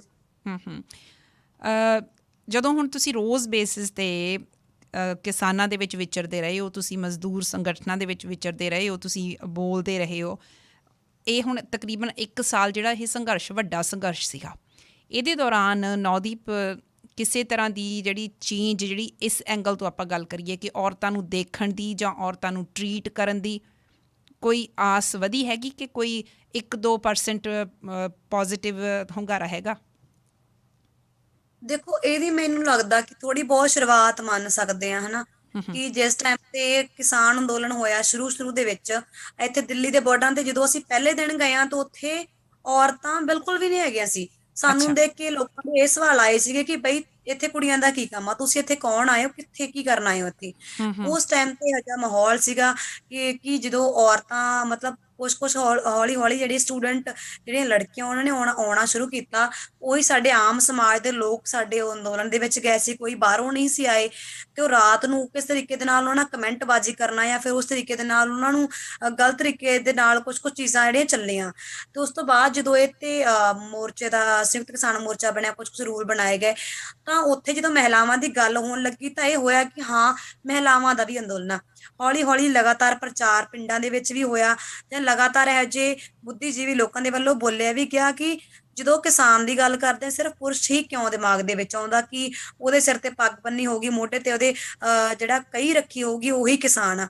ਜਦੋਂ ਮਹਿਲਾ ਦੀ ਗੱਲ ਕਰਦੇ ਆ, ਉਹ ਘਰ ਵਿੱਚ ਵੀ ਕੰਮ ਕਰਕੇ ਜਾ ਰਹੀ ਆ, ਉਹ ਪਸ਼ੂ ਵੀ ਸੰਭਾਲ ਰਹੀ ਆ, ਉਸ ਤੋਂ ਬਾਅਦ 4 ਵਜੇ ਉੱਠ ਜਾਂਦੀ, ਬੱਚੇ ਵੀ ਸੰਭਾਲ ਰਹੀ ਆ, ਉਸ ਤੋਂ ਬਾਅਦ ਖੇਤ ਜਾਣ ਤੋਂ ਬਾਅਦ, ਖੇਤ ਕੰਮ ਕਰਨ ਤੋਂ ਬਾਅਦ ਉਹ ਰਾਤ ਨੂੰ ਆ ਕੇ ਵੀ ਸੇਮ ਚੀਜ਼ ਰਿਪੀਟ ਕਰ ਰਹੀ ਆ। ਪਰ ਉਹਨੂੰ ਕਿਉਂ ਕਦੇ ਵੀ ਕਿਸਾਨ ਦਾ ਦਰਜਾ ਨਹੀਂ ਦਿੱਤਾ ਜਾਂਦਾ ਤੇ ਨਾ ਹੀ ਕਦੇ ਉਹਨੂੰ ਉਹਦੀ ਪ੍ਰਾਪਰਟੀ ਦੀ ਗੱਲ ਜਿਹੜੀ ਕੀਤੀ ਜਾਂਦੀ ਹੈਗੀ ਆ। ਸੇਮ ਗੱਲ ਇੱਥੇ ਬਹੁਤ ਸਾਰੀਆਂ ਤਕਰੀਰਾਂ ਹੋਈਆਂ, ਬਹੁਤ ਸਾਰੀਆਂ ਗੱਲਾਂ ਹੋਈਆਂ। ਉਸ ਤੋਂ ਬਾਅਦ ਜਿਹੜੀ ਮਹਿਲਾਵਾਂ ਦੀ ਸੰਖਿਆ ਜਿਹੜੀ ਵਧਣ ਲੱਗੀ ਆ, ਅੰਦੋਲਨ ਦੇ ਵਿੱਚ ਲੋਕ ਆਉਣ ਲੱਗੇ, ਮਹਿਲਾਵਾਂ ਵੀ ਖਾਸ ਤੌਰ ਤੇ ਆਉਣ ਲੱਗੀਆਂ। ਪਰ ਜੇਕਰ ਆਪਾਂ ਲੀਡਰਸ਼ਿਪ ਦੇ ਅੰਦਰ ਗੱਲ ਕਰੀਏ, ਲੀਡਰਸ਼ਿਪ ਦੇ ਵਿੱਚ ਕਿੰਨਾ ਕੀ ਮਹਿਲਾਵਾਂ ਨੂੰ ਦੇਖਿਆ ਗਿਆ ਹੈਗਾ। ਸੰਯੁਕਤ ਕਿਸਾਨ ਮੋਰਚਾ ਦੀ ਜਿਹੜੀ ਟੀਮ ਪੂਰੀ ਬਣੀ ਹੈਗੀ ਹੈ, ਜਦੋਂ ਵੀ ਕੋਈ ਮੀਟਿੰਗ ਹੁੰਦੀ ਆ, ਉਹ ਪ੍ਰੈਸ ਕਾਨਫਰੰਸ ਕਰਦੇ ਆ, ਤਾਂ ਉਹਦੇ ਵਿੱਚ ਸਾਰੇ ਦੇ ਸਾਰੇ ਪੁਰਸ਼ ਹੀ ਨੇ। ਅਸੀਂ ਮੰਨਦੇ ਆ ਕਿ ਪੁਰਸ਼ਾਂ ਦਾ ਹੋਣਾ ਵੀ ਜ਼ਰੂਰੀ ਆ, ਪਰ ਅਸੀਂ ਜੇਕਰ ਗੱਲ ਕਰਦੇ ਹਾਂ ਸਟੇਜਾਂ ਤੋਂ ਕਿ 50% ਔਰਤਾਂ ਦਾ ਹਿੱਸਾ, ਤਾਂ 50% ਲੀਡਰਸ਼ਿਪ ਦੇ ਵਿੱਚ ਵੀ ਉਹਨਾਂ ਨੂੰ ਜਗ੍ਹਾ ਮਿਲਣੀ ਚਾਹੀਦੀ ਆ। ਪਰ ਜਦੋਂ ਕੋਈ ਮਹਿਲਾ ਬੋਲਣ ਦੀ ਕੋਸ਼ਿਸ਼ ਕਰਦੀ ਆ, ਜਾਂ ਖਾਸ ਤੌਰ ਤੇ ਨੀਚੇ ਤਬਕੇ ਤੋਂ ਆਉਣ ਵਾਲੀ ਮਹਿਲਾ, ਜਿਹਨੂੰ ਸਮਾਜ ਨੇ ਨੀਚਾ ਤਬਕਾ ਦਿੱਤਾ, ਜਦੋਂ ਉਹ ਬੋਲਣ ਦੀ ਕੋਸ਼ਿਸ਼ ਕਰਦੀ ਹੈ ਤਾਂ ਉਹਨੂੰ ਬਹੁਤ ਜ਼ਿਆਦਾ ਇਸ ਤਰੀਕੇ ਨਾਲ ਦੇਖਿਆ ਜਾਂਦਾ ਕਿ ਇਹ ਕੱਲ ਦੇ ਜਵਾਕ, ਕੱਲ ਦੀ ਕੁੜੀ ਆ ਕੇ ਸਾਡੇ ਨਾਲ ਬੈਠੂਗੀ, ਜਾਂ ਫਿਰ ਇਹ ਮਹਿਲਾ ਸਾਨੂੰ ਦੱਸੂਗੀ ਵੀ ਅਸੀਂ ਕੀ ਕਰਨਾ ਹੈਗਾ। ਇਸ ਤਰੀਕੇ ਦੀ ਜਿਹੜੀ ਬ੍ਰਾਹਮਣਵਾਦੀ ਪਿੱਤਰ ਸੱਤਾ ਵਾਲੀ ਮਾਨਸਿਕਤਾ ਹੈਗੀ ਆ, ਉਹ ਅੱਜ ਵੀ ਹਾਵੀ ਆ। ਅਸੀਂ ਇਹ ਗੱਲ ਜ਼ਰੂਰ ਕਰਦੇ ਹਾਂ ਕਿ ਸ਼ੁਰੂਆਤ ਜ਼ਰੂਰ ਹੋਈ ਆ, ਮਹਿਲਾਵਾਂ ਦੀ ਗੱਲ ਕਰਨ ਲੱਗੇ ਨੇ ਕਿਸਾਨ ਅੰਦੋਲਨ ਦੇ ਵਿੱਚ, ਮਜ਼ਦੂਰਾਂ ਦੀ ਗੱਲ ਜਿਹੜੀ ਹੋਣ ਲੱਗੀ ਆ, ਪਰ ਇਹ ਸਿਰਫ ਸ਼ੁਰੂਆਤ ਆ। ਬਹੁਤ ਜ਼ਿਆਦਾ ਵੱਡਾ ਜਿਹੜਾ ਪਾੜਾ ਹਜੇ ਬਾਕੀ ਆ। ਅੱਛਾ ਨੌਦੀਪ, ਮੈਂ ਇੱਕ ਹੋਰ ਗੱਲ ਬਹੁਤ ਮੇਰੇ ਮਨ ਦੇ ਵਿੱਚ ਆ ਰਹੀ ਹੈ, ਸ਼ਾਇਦ ਤੁਸੀਂ ਇਹਦਾ ਸਹੀ ਉੱਤਰ ਦੇ ਸਕੋ। ਹੁਣ ਔਰਤ ਹੋਣ ਦੇ ਨਾਤੇ ਤੁਸੀਂ ਇਹ ਗੱਲ ਕਰ ਰਹੇ ਹੋ ਕਿ ਚਲੋ ਜਥੇਬੰਦੀਆਂ ਦੇ ਵਿੱਚ ਜ਼ਿਆਦਾ ਆਦਮੀ ਸਨ, ਬਹੁਤ ਸਾਰੀਆਂ ਹੋਰ ਜਥੇਬੰਦੀਆਂ ਵੀ ਹੈਗੀਆਂ ਜਿਹੜੀਆਂ ਜਿਨ੍ਹਾਂ ਦੇ ਵਿੱਚ ਖਾਸ ਕਰਕੇ ਔਰਤਾਂ ਜਿਹੜੀਆਂ ਅੱਗੇ ਆ ਕੇ ਬੋਲਦੀਆਂ ਰਹੀਆਂ। ਮੈਂ ਤੁਹਾਡੇ ਕੋਲ ਇਹ ਗੱਲ ਜਾਣਨਾ ਚਾਹੁੰਦੀ ਹਾਂ ਕਿ ਦਲਿਤ ਲੜਕੀ ਹੋਣ ਦੇ ਨਾਤੇ ਕੀ ਜਿਹੜੀਆਂ ਹੋਰ ਕਮਿਊਨਿਟੀਜ਼ ਦੀਆਂ ਔਰਤਾਂ ਸੀ, ਜਦੋਂ ਉਹ ਬੋਲਦੀਆਂ ਸੀ ਜਾਂ ਸਟੇਜਾਂ ਲਾਉਂਦੀਆਂ ਸੀ, ਇਹੋ ਜਿਹੀ ਅਵੇਅਰਨੈਸ ਲਿਆਉਣ ਦੀ ਕੋਸ਼ਿਸ਼ ਕਰ ਰਹੀਆਂ ਸੀ, ਅਤੇ ਤੁਹਾਡੇ ਆਪਸ ਦੇ ਵਿੱਚ ਕੋਈ ਪਾੜਾ ਹੈਗਾ ਸੀ, ਕੋਈ ਫਰਕ ਹੈਗਾ ਸੀ, ਇੱਕੋ ਜਿਹਾ ਟਰੀਟਮੈਂਟ ਕੀਤਾ ਜਾਂਦਾ ਸੀ? ਜੇ ਮੈਂ ਇਹ ਕਹਾਂ ਕਿ ਕੀ ਉਹਨਾਂ ਔਰਤਾਂ ਨੇ ਤੁਹਾਨੂੰ ਅੱਗੇ ਆ ਕੇ ਸਮਰਥਨ ਦਿੱਤਾ, ਤੁਸੀਂ ਉਹਨਾਂ ਦੇ ਨਾਲ ਕਮਿਊਨੀਕੇਸ਼ਨ ਦੇ ਵਿੱਚ ਹੈਗੇ ਹੋ? ਬਿਲਕੁਲ, ਇਹ ਬਹੁਤ ਵਧੀਆ ਸਵਾਲ ਹੈਗਾ ਕਿ ਜਿਸ ਟਾਈਮ ਤੇ ਮਤਲਬ ਆਪਾਂ ਕਲਾਸ ਦੀ ਜੇਕਰ ਗੱਲ ਕਰੀਏ, ਤਾਂ ਮੇਨ ਜਿਹੜਾ ਇਹਦੇ ਵਿੱਚ ਫਰਕ ਇਹ ਰਹਿ ਜਾਂਦਾ ਕਿ ਜਿਹਦੇ ਕੋਲ ਪ੍ਰਾਪਰਟੀ ਹੈਗੇ ਆ, ਥੋੜਾ ਬਹੁਤ ਉਹਦੀ ਹਾਲਾਤ ਠੀਕ ਆ, ਜਾਂ ਫਿਰ ਸਮਾਜ ਨੇ ਉਹਨੂੰ ਥੋੜਾ ਉੱਚਾ ਤਬਕਾ ਦਾ ਜਿਹੜਾ ਉੱਚਾ ਦਰਜਾ ਦਿੱਤਾ ਹੋਇਆ, ਕਿਤੇ ਨਾ ਕਿਤੇ ਉੱਥੇ ਬੋਲਣਾ ਜਿਹੜਾ ਔਰਤਾਂ ਦਾ ਆਸਾਨ, ਥੋੜਾ ਬਹੁਤ ਆਸਾਨ ਆ, ਬਹੁਤ ਜ਼ਿਆਦਾ ਨਹੀਂ। ਪਰ ਜਦੋਂ ਇੱਕ ਮਜ਼ਦੂਰ, ਇੱਕ ਦਲਿਤ ਜਿਹੜਾ ਸ਼ਬਦ ਜਿਹੜਾ ਸਮਾਜ ਨੇ ਉਹਨੂੰ ਦਿੱਤਾ ਹੈਗਾ, ਜਦੋਂ ਉਹ ਮਹਿਲਾ ਬੋਲਣ ਦੀ ਕੋਸ਼ਿਸ਼ ਕਰਦੀ ਹੈ, ਤਾਂ ਸਾਰੇ ਹੀ ਪਾਸੋਂ ਉਹਨੂੰ ਰੋਕਣ ਲਈ ਬਹੁਤ ਜ਼ਿਆਦਾ ਹੱਥ ਅੱਗੇ ਵੱਧਦੇ ਨੇ, ਜਾਂ ਫਿਰ ਉਹਨੂੰ ਬਹੁਤ ਜ਼ਿਆਦਾ ਮਤਲਬ ਇਸ ਤਰੀਕੇ ਦੇ ਨਾਲ ਬੋਲਿਆ ਜਾਂਦਾ ਕਿ ਇਹ ਗਲਤ ਤਰੀਕੇ ਦੇ ਲੋਕ ਨੇ। ਜਦੋਂ ਮੈਂ ਹੁਣ ਆਪਦੀ ਹੀ ਗੱਲ ਕਰਾਂ, ਜਿਸ ਟਾਈਮ ਤੇ ਮੇਰੀ ਅਰੈਸਟਿੰਗ ਹੋਈ ਆ, ਤਾਂ ਸਭ ਤੋਂ ਵੱਧ ਇਹ ਹੋਇਆ ਕਿ ਇਹ ਤਾਂ ਕੁੜੀ ਬੀਜੇਪੀ ਦੀ, ਇਹ ਤਾਂ ਕਿਸਾਨ ਅੰਦੋਲਨ ਨੂੰ ਖਰਾਬ ਕਰਨਾ ਆ, ਇਹ ਤਾਂ ਜਾਣਬੁੱਝ ਕੇ ਵਿੱਚ ਕਿਸਾਨਾਂ ਦੇ, ਮਜ਼ਦੂਰਾਂ ਦਾ ਮੁੱਦਾ ਲੈ ਕੇ ਆਉਣਾ ਚਾਹ ਰਹੇ ਹੈਗੇ ਆ। ਤੇ ਇੱਥੋਂ ਤੱਕ ਕਿ ਪੁਲਿਸ ਦੇ ਦੁਆਰਾ ਵੀ ਜਿਹੜੇ ਲੀਡਰਸ਼ਿਪ ਦੇ ਅੰਦਰ ਜਿਹੜੀ ਮੀਟਿੰਗ ਕੀਤੀ ਗਈ ਪੁਲਿਸ ਦੇ ਨਾਲ, ਕਿ ਇਹਨਾਂ ਲੋਕਾਂ ਨੇ ਜਿਹੜੇ ਮਜ਼ਦੂਰ ਹੋ ਕੇ ਪੁਲਿਸ ਦੇ ਉੱਪਰ ਹੱਥ ਚੁੱਕਿਆ ਤੇ ਵੱਡੇ ਵੱਡੇ ਮਾਲਿਕਾਂ ਦੇ ਖਿਲਾਫ ਜਿਹੜੀ ਆਵਾਜ਼ ਚੁੱਕੀ ਹੈ ਤੇ ਤੁਹਾਡੇ ਅੰਦੋਲਨ ਨੂੰ ਜਿਹੜੇ ਖਰਾਬ ਕਰਨ ਦੀ ਕੋਸ਼ਿਸ਼ ਕੀਤੀ ਹੈ। ਉਸ ਟਾਈਮ ਤੇ ਕੀ ਹੋਇਆ ਕਿ ਇਹ ਮੀਟਿੰਗ ਦੇ ਵਿੱਚ ਫੈਸਲਾ ਲਿਆ ਗਿਆ ਕਿ ਇਹਨਾਂ ਦਾ ਟੈਂਟ ਜਿਹੜਾ ਉਠਾਇਆ ਜਾਵੇ, ਇੱਥੋਂ ਇਹਨਾਂ ਨੂੰ ਬਾਹਰ ਕੀਤਾ ਜਾਵੇ, ਕਿਉਂਕਿ ਇਹ ਕਿਸਾਨ ਉਹ ਸਾਰੇ ਲੀਡਰਾਂ ਦੇ ਵੱਲੋਂ ਨਹੀਂ ਮੈਂ ਕਹਿ ਸਕਦੀ, ਕੁਝ ਲੀਡਰ ਜਿਹੜੇ ਸੀਗੇ ਉਹਨਾਂ ਦੇ ਵੱਲੋਂ ਕਿਹਾ ਗਿਆ ਕਿ ਇਹਨਾਂ ਦਾ ਟੈਂਟ ਉਠਾਇਆ ਜਾਵੇ। ਜਿਸ ਟਾਈਮ ਤੇ ਮੈਂ ਜੇਲ੍ਹ ਦੇ ਅੰਦਰ ਸੀਗੀ ਤੇ ਉਸ ਟਾਈਮ ਤੇ ਉਠਾਉਣ ਦੀ ਕੋਸ਼ਿਸ਼ ਵੀ ਕੀਤੀ ਗਈ, ਤਾਂ ਉੱਥੇ ਲੋਕਾਂ ਨੇ ਇਹ ਕਿਹਾ ਕਿ ਤੁਸੀਂ ਖੁਦ ਉਠਾਓ, ਨਾਲੇ ਪਤਾ ਲੱਗੂਗਾ। ਕਿ ਮਤਲਬ ਕਿਤੇ ਨਾ ਕਿਤੇ ਜਦੋਂ ਮੈਂ ਬੋਲਦੀ ਵੀ ਹਾਂ ਤਾਂ ਉੱਥੇ ਇੱਕ ਪਾੜਾ ਬਹੁਤ ਵੱਡਾ ਮੈਨੂੰ ਨਜ਼ਰ ਆਉਂਦਾ, ਕਿਉਂਕਿ ਹੁਣ ਜੇਕਰ ਗੱਲ ਕਰੀਏ ਕਿ ਮਾਮਲਾ ਜਿਹਦੇ ਆਮ ਜਨਤਾ ਦੀ ਵਜ੍ਹਾ ਕਰਕੇ ਹਾਈਲਾਈਟ ਹੋਇਆ ਤੇ ਮੈਨੂੰ ਬਹੁਤ ਸਾਰੇ ਪ੍ਰੋਗਰਾਮਾਂ ਤੇ ਇਨਵਾਈਟ ਕੀਤਾ ਜਾਂਦਾ, ਨਾਲ ਹੀ ਬਾਕੀ ਜਿਹੜੇ ਲੀਡਰਸ ਨੇ ਉਹਨਾਂ ਨੂੰ ਵੀ ਇਨਵਾਈਟ ਕੀਤਾ ਜਾਂਦਾ, ਪਰ ਕਿਤੇ ਨਾ ਕਿਤੇ ਉੱਥੇ ਗੱਲਬਾਤ ਦੇ ਜ਼ਰੀਏ ਜਾਂ ਫਿਰ ਬੈਠਣ ਬਿਠਾਉਣ ਦੇ ਜ਼ਰੀਏ ਜਾਂ ਫਿਰ ਮੈਨੂੰ ਕਿੰਨਾ ਕੁ ਟਾਈਮ ਦਿੱਤਾ ਜਾਊਗਾ ਉਸ ਦੇ ਜ਼ਰੀਏ ਇਹ ਸਾਫ਼ ਸਾਬਿਤ ਹੁੰਦਾ ਕਿ ਜਿਹੜੀ ਮਾਨਸਿਕਤਾ, ਜਿਹੜੀ ਜੱਟਵਾਦੀ ਮਾਨਸਿਕਤਾ, ਜਿਹੜੀ ਬ੍ਰਾਹਮਣਵਾਦੀ ਮਾਨਸਿਕਤਾ ਹੈਗੀ ਹੈ, ਪਿੱਤਰ ਸੱਤਾ ਵਾਲੀ ਮਾਨਸਿਕਤਾ, ਉਹ ਅੱਜ ਵੀ ਹਾਵੀ ਹੈਗੀ ਹੈ, ਜਿਹੜੀ ਕਦੇ ਵੀ ਇਸ ਗੱਲ ਨੂੰ ਐਕਸੈਪਟ ਨਹੀਂ ਕਰਦੀ ਕਿ ਇੱਕ ਮਜ਼ਦੂਰ ਮਹਿਲਾ ਆ ਕੇ ਸਾਡੇ ਬਰਾਬਰ ਬੈਠ ਰਹੀ ਆ। ਕਿਉਂਕਿ ਜੇਕਰ ਮੈਂ ਸਟੇਜ ਦੀ ਗੱਲ ਕਰਾਂ, ਮੈਂ ਸਵੇਰ ਤੋਂ ਲੈ ਕੇ ਸ਼ਾਮ ਤੱਕ ਵੀ ਜੇਕਰ ਬੈਠੀ ਰਵਾਂ ਤਾਂ ਬਹੁਤ ਜ਼ਿਆਦਾ ਬੋਲਣ ਤੋਂ ਬਾਅਦ ਕਿਤੇ ਜਾ ਕੇ ਮੈਨੂੰ ਸ਼ਾਮ ਨੂੰ 1 ਮਿੰਟ ਜਿਹੜਾ ਮਿਲ ਸਕਦਾ ਹੈਗਾ। ਹੁਣ ਵੀ ਇਸ ਤਰੀਕੇ ਦੀਆਂ ਜਿਹੜੀਆਂ ਚੀਜ਼ਾਂ ਮੈਨੂੰ ਦੇਖਣ ਨੂੰ ਮਿਲਦੀਆਂ। ਬਾਕੀ ਇਹ ਹੈ ਕਿ ਹੋਰ ਵੀ ਜੇਕਰ ਉਗਰਾਹਾਂ ਦੀ ਜਥੇਬੰਦੀ ਦੇ ਨਾਲ ਹਰਿੰਦਰ ਬਿੰਦੂ ਦੀ ਗੱਲ ਕਰੀਏ, ਬਹੁਤ ਜ਼ਿਆਦਾ ਵਧੀਆ ਉਹਨਾਂ ਨੇ ਰੋਲ ਨਿਭਾਇਆ ਹੈਗਾ। ਵੱਡੀ ਸੰਖਿਆ ਦੇ ਵਿੱਚ ਮਹਿਲਾਵਾਂ ਜਿਹੜੀਆਂ ਟਿਕਰੀ ਬਾਰਡਰ ਤੇ ਹੈਗੀਆਂ ਨੇ, ਉਹ ਵੀ ਬਹੁਤ ਵਧੀਆ ਤਰੀਕੇ ਦੇ ਨਾਲ ਗੱਲਬਾਤ ਵੀ ਰੱਖਦੇ ਹੈਗੇ ਆ, ਜਾਂਦੇ ਵੀ ਹੈਗੇ ਆ। ਪਰ ਕਿਤੇ ਨਾ ਕਿਤੇ ਇਹ ਜ਼ਰੂਰ ਹੈਗਾ ਕਿ ਕਲਾਸ ਦਾ ਫਰਕ ਜਿਹੜਾ ਕਿਤੇ ਨਾ ਕਿਤੇ ਆ ਜਾਂਦਾ ਹੈਗਾ। ਜੇਕਰ ਮੈਨੂੰ ਅਰੈਸਟਿੰਗ ਦੀ ਗੱਲ ਵੀ ਕਰੀਏ, ਇਹਨਾਂ ਤੇ UAPA ਲੱਗਿਆ ਹੈਗਾ, ਕਿਤੇ ਨਾ ਕਿਤੇ ਉਹ ਅਪਰ ਕਲਾਸ ਮਹਿਲਾਵਾਂ ਵੀ ਸੀਗੀਆਂ ਉਹਨਾਂ ਦੇ ਵਿੱਚ, ਜਿਨ੍ਹਾਂ ਨੂੰ ਕੁੱਟਿਆ ਮਾਰਿਆ ਤਾਂ ਨਹੀਂ ਗਿਆ, ਪਰ ਉਹਨਾਂ ਤੇ UAPA ਲਾ ਕੇ ਉਹਨੂੰ ਅੰਦਰ ਜ਼ਰੂਰ ਕੀਤਾ ਗਿਆ। ਪਰ ਇੱਕ ਦਲਿਤ ਮਹਿਲਾ ਹੋਣ ਦੇ ਨਾਤੇ ਉਹ ਆਵਾਜ਼ ਤਾਂ ਉਸ ਸੇਮ ਤਰੀਕੇ ਨਾਲ ਹੀ ਚੁੱਕ ਰਹੀ ਹੈ, ਪਰ ਉਹਨੂੰ ਇਸੇ ਲਈ ਕੁੱਟਿਆ ਜਾਂਦਾ ਕਿ ਉਹ ਦਲਿਤ ਆ। ਬਹੁਤ ਬੁਰੇ ਤਰੀਕੇ ਦੇ ਨਾਲ ਪ੍ਰਾਈਵੇਟ ਪਾਰਟਸ ਦੇ ਉੱਪਰ ਵੀ ਮਾਰਨਾ ਇਸੇ ਲਈ ਕਿਉਂਕਿ ਉਹ ਦਲਿਤ ਆ। ਫਿਰ ਉਸ ਤੋਂ ਬਾਅਦ ਬਿਨਾਂ ਮੈਡੀਕਲ ਤੋਂ ਜੇਲ੍ਹਾਂ ਦੇ ਵਿੱਚ ਬੰਦ ਕਰਨਾ, ਇਹ ਕਿਤੇ ਨਾ ਕਿਤੇ ਇਹ ਗੱਲ ਜ਼ਰੂਰ ਹੈਗੀ ਹੈ। ਕਿਤੇ ਨਾ ਕਿਤੇ ਕਲਾਸ ਜਿਹੜੀ ਬਹੁਤ ਜਿਹੜੀ ਕੰਮ ਕਰਦੀ ਹੈ, ਖਾਸ ਤੌਰ ਤੇ ਜਿਹੜੇ ਮਜ਼ਦੂਰ ਤਬਕਾ ਹੈਗਾ, ਮਜ਼ਦੂਰ ਤਬਕੇ ਦੀਆਂ ਮਹਿਲਾਵਾਂ, ਉਹਨਾਂ ਦੇ ਉੱਪਰ ਜਿਹੜਾ ਹਮਲਾ ਬਹੁਤ ਹੀ ਜ਼ਿਆਦਾ ਹੈਗਾ। ਜਿਹੜੇ ਪ੍ਰੋਗਰੈਸਿਵ ਲੋਕਾਂ ਤੋਂ ਅਸੀਂ ਉਮੀਦ ਕਰਦੇ, ਕਿਤੇ ਨਾ ਕਿਤੇ ਉਹਨਾਂ ਦੇ ਅੰਦਰ ਵੀ ਹਜੇ ਇਹ ਸੋਚ ਹੈਗੀ ਆ। ਬੜੀ ਇਹ ਡੂੰਘੀ ਗੱਲ ਹੈ, ਸਮਝਣ ਵਾਲੀ ਹੈ ਕਿ ਜਿੱਥੇ ਤੁਸੀਂ ਸੰਘਰਸ਼ ਕਰ ਰਹੇ ਹੋ ਉੱਥੇ ਜਿਹੜੀ ਕਮਿਊਨਿਟੀ ਸੰਘਰਸ਼ ਕਰ ਰਹੀ ਹੈ ਉਹ ਬਰਾਬਰਤਾ ਦੀ ਹੀ ਗੱਲ ਕਰ ਰਹੀ ਹੈ। ਜਿਹੜੇ ਵੀ ਲੋਕ ਆ, ਹੁਣ ਇਹ ਬਹੁਤ ਮੁੱਦਾ ਵਾਰ-ਵਾਰ ਇਸ ਚੀਜ਼ ਦਾ ਉੱਠਿਆ ਕਿ ਅਸੀਂ ਸਾਰੇ ਇੱਕ ਹਾਂ, ਅਸੀਂ ਸਾਰੇ ਇੱਕ ਹਾਂ, ਪਰ ਕਿੰਨਾ ਕੁ ਫਰਕ ਇਹ ਜਿਹੜੇ ਗਰਾਊਂਡ ਰਿਐਲਿਟੀਜ਼ ਉਹੀ ਲੋਕ ਜਾਣਦੇ ਨੇ ਜਿਹੜੇ ਉੱਥੇ ਬੈਠੇ ਨੇ। ਮੁਹਿੰਮ ਚਲਾਈ ਜਾ ਰਹੀ ਹੈ United nations the 16 days of activism against gender based violence. ਇਸ ਮੁਹਿੰਮ ਦਾ ਅਸੀਂ ਹਿੱਸਾ ਬਣੇ ਹੋਏ ਹਾਂ। ਸਾਨੂੰ ਇਸ ਗੱਲ ਦਾ ਫਖਰ ਮਹਿਸੂਸ ਹੋ ਰਿਹਾ ਕਿ ਕਮਿਊਨਿਟੀ ਦੇ ਵਿੱਚ ਅਸੀਂ ਇਹ ਗੱਲ ਚਲਦੀ ਰੱਖ ਰਹੇ ਹਾਂ ਅਤੇ ਜਿੱਥੇ ਕਿਤੇ ਜਿਸ ਵੀ ਔਰਤ ਦੇ ਨਾਲ ਗੱਲਬਾਤ ਕਰਕੇ ਆਪਾਂ ਅਵੇਅਰਨੈਸ ਦਾ ਲੈਵਲ ਵਧਾਉਣ ਦੀ ਕੋਸ਼ਿਸ਼ ਕਰ ਸਕਦੇ ਹਾਂ, ਆਪਾਂ ਕਰ ਰਹੇ ਹਾਂ। ਕੱਲ੍ਹ ਰਮਿੰਦਰ ਦੋਸਾਂਝ ਉਹਨਾਂ ਦੇ ਨਾਲ ਗੱਲ ਹੋਈ ਸੀ, ਅੱਜ ਨੌਦੀਪ ਮੇਰੇ ਨਾਲ ਨੇ। ਨੌਦੀਪ ਉਹਨਾਂ ਦੇ ਨਾਲ ਜਿਹੜੀ ਗੱਲ ਚੱਲ ਰਹੀ ਹੈ ਬਹੁਤ ਸਾਰੇ ਐਂਗਲਸ ਤੋਂ ਕੀਤੀ ਜਾ ਸਕਦੀ ਹੈ, ਪਰ ਮੈਂ ਸਾਈਡ ਟਰੈਕ ਹੋ ਜਾਂਦੀ ਹਾਂ, ਆਫ ਦਾ ਟਰੈਕ ਹੋ ਜਾਂਦੀ ਹਾਂ। ਮੈਂ ਕੋਸ਼ਿਸ਼ ਕਰ ਰਹੀ ਹਾਂ ਕਿ ਅੱਜ ਇਸੇ ਵਿਸ਼ੇ 'ਤੇ ਅਸੀਂ ਆਪਣਾ ਜਿਹੜਾ ਧਿਆਨ ਆ ਉਹ ਫੋਕਸ ਕਰ ਸਕੀਏ। ਨੌਦੀਪ, ਜਿਸ ਵੇਲੇ ਤੁਸੀਂ ਹੁਣ ਮਜ਼ਦੂਰਾਂ ਦੇ ਸੰਗਠਨ ਦੇ ਨਾਲ ਕੰਮ ਕਰ ਰਹੇ ਹੋ, ਥੋੜ੍ਹੀ ਦੇਰ ਪਹਿਲਾਂ ਮੈਂ ਤੁਹਾਨੂੰ ਪੁੱਛਿਆ ਸੀ ਕਿ ਵੀ ਚਲੋ ਆਦਮੀਆਂ ਦੀ ਗੱਲ ਆਪਾਂ ਪਾਸੇ ਕਰ ਦਿੰਦੇ ਹਾਂ, ਔਰਤਾਂ ਨੂੰ ਕਿੰਨੀਆਂ ਕੁ ਸਪੋਰਟ ਕਰਦੀਆਂ ਨੇ ਬਿਨਾਂ ਕਿਸੇ ਤਰ੍ਹਾਂ ਦੇ ਭੇਦਭਾਵ ਦੇ। ਫਿਰ ਵੀ ਤੁਹਾਡੇ ਮਨ ਦੇ ਵਿੱਚ ਇਹ ਸ਼ਿਕਾਇਤ ਜ਼ਰੂਰ ਹੈਗੀ ਆ, ਤੁਹਾਡੇ ਮਨ ਦੇ ਵਿੱਚ ਇਹ ਗਿਲਾ ਵੀ ਹੈਗਾ ਆ ਕਿ ਜਿਹੜੀ ਕਲਾਸ ਹੈ ਉਹ ਅੜਿੱਕਾ ਬਣ ਜਾਂਦੀ ਹੈਗੀ ਆ। ਹੁਣ ਤੁਹਾਡੇ ਆਪਣੇ ਫਰੈਂਡ ਸਰਕਲ ਦੇ ਵਿੱਚ, ਤੁਹਾਡੀਆਂ ਆਪਣੀਆਂ ਯੂਨੀਅਨਸ ਦੇ ਵਿੱਚ, ਜਿੱਥੇ ਵੀ ਤੁਸੀਂ ਬੋਲਣ ਜਾਂਦੇ ਹੋ ਜਾਂ ਤੁਹਾਨੂੰ ਬੁਲਾਇਆ ਜਾਂਦਾ ਹੈ, ਨੈਚੁਰਲੀ ਵੱਖਰੀਆਂ ਕਲਾਸਿਸ ਦੇ ਜਿਹੜੇ ਲੋਕ ਆ ਉਹ ਜ਼ਰੂਰ ਹੁੰਦੇ ਹੋਣਗੇ। ਜਦ ਤੁਸੀਂ ਕਿਸੇ 'ਤੇ ਕਾਊਂਟ ਕਰ ਸਕਦੇ ਹੋ, ਤੁਸੀਂ ਕਿਸੇ 'ਤੇ ਭਰੋਸਾ ਕਰ ਸਕਦੇ ਹੋ, ਉਹ ਕੌਣ ਲੋਕ ਨੇ? ਜਿਵੇਂ ਹੁਣ ਭਰੋਸੇ ਦੀ ਜੇ ਗੱਲ ਕਰੀਏ ਤਾਂ ਭਰੋਸਾ ਤਾਂ ਖਾਸ ਤੌਰ ਤੇ ਜਿਹੜਾ ਉਹਨਾਂ ਮਹਿਲਾਵਾਂ ਤੇ ਕੀਤਾ ਜਾ ਸਕਦਾ ਜਿਹੜੀਆਂ ਸੱਚੋਂ ਹੀ ਪੀੜਤ ਨੇ ਤੇ ਕੱਲ ਨੂੰ ਆਵਾਜ਼ ਚੁੱਕਣਗੀਆਂ।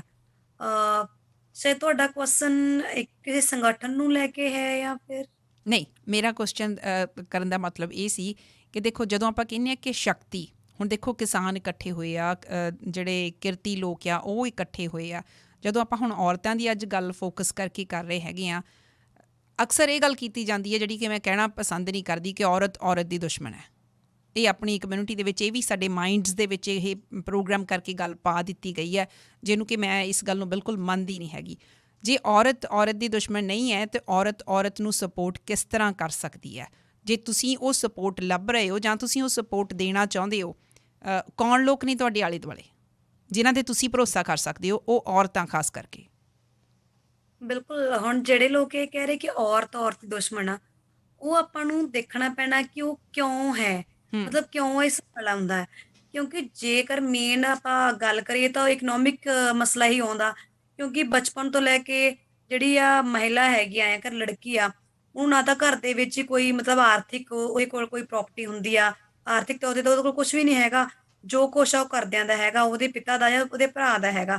ਇਸੇ ਲਈ ਉਹਦੀ ਮਾਂ ਦੇ ਵੱਲੋਂ ਹਮੇਸ਼ਾ ਇਹੀ ਕਿਹਾ ਜਾਂਦਾ ਕਿ ਜਿੱਥੇ ਵੀ ਤੂੰ ਜਾਵੇਂਗੀ, ਤੇਰਾ ਆਪਣਾ ਘਰ ਆ, ਉਹ ਤੇਰਾ ਹੀ ਉਹੀ ਘਰ ਆ ਤੇਰਾ।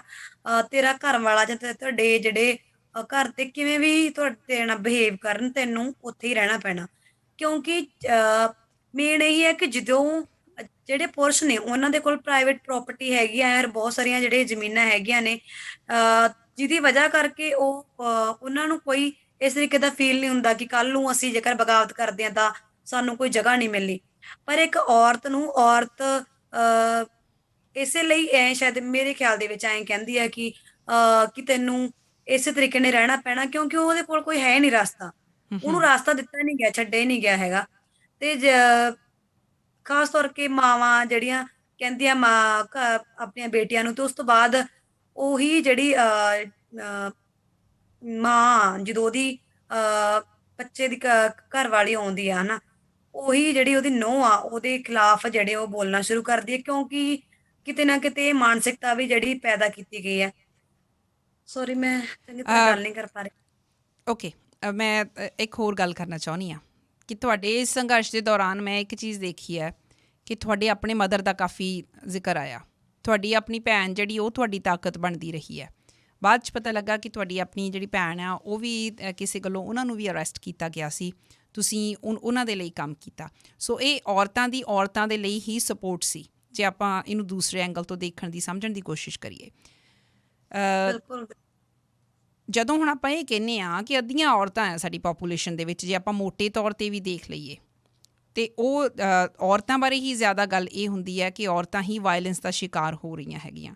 ਮੈਂ ਫਿਰ ਉਸ ਗੱਲ 'ਤੇ ਫੋਕਸ ਕਰਨਾ ਚਾਹੁੰਦੀ ਹਾਂ ਕਿ ਜਿਹੜੀਆਂ ਮਜ਼ਦੂਰ ਔਰਤਾਂ ਨੇ, ਜਾਂ ਖੇਤਾਂ 'ਚ ਕੰਮ ਕਰਨ ਵਾਲੀਆਂ ਨੇ, ਜਾਂ ਘਰਾਂ 'ਚ ਕੰਮ ਕਰਨ ਵਾਲੀਆਂ ਔਰਤਾਂ ਨੇ, ਕੀ ਇਹ ਤੁਹਾਡੇ ਖਿਆਲ ਮੁਤਾਬਕ ਸਿਰਫ ਅਤੇ ਸਿਰਫ ਇਹ ਆਰਥਿਕਤਾ ਦੀ ਜਿਹੜੀ ਕਮੀ ਹੈ, ਜਾਂ ਕਿਸੇ ਗੱਲੋਂ ਉਹ ਆਰਥਿਕ ਤੌਰ 'ਤੇ ਕਮਜ਼ੋਰ ਨੇ, ਉਹ ਇਸੇ ਕਰਕੇ ਰਿਸਕ 'ਤੇ ਰਹਿੰਦੀਆਂ ਨੇ, ਜਾਂ ਕੋਈ ਹੋਰ ਫੈਕਟਰਸ ਹੈਗੇ ਆ ਜਿਹੜੇ ਜਿਨ੍ਹਾਂ ਬਾਰੇ ਗੱਲ ਕਰਦੇ ਹੀ ਨਹੀਂ ਲੋਕ?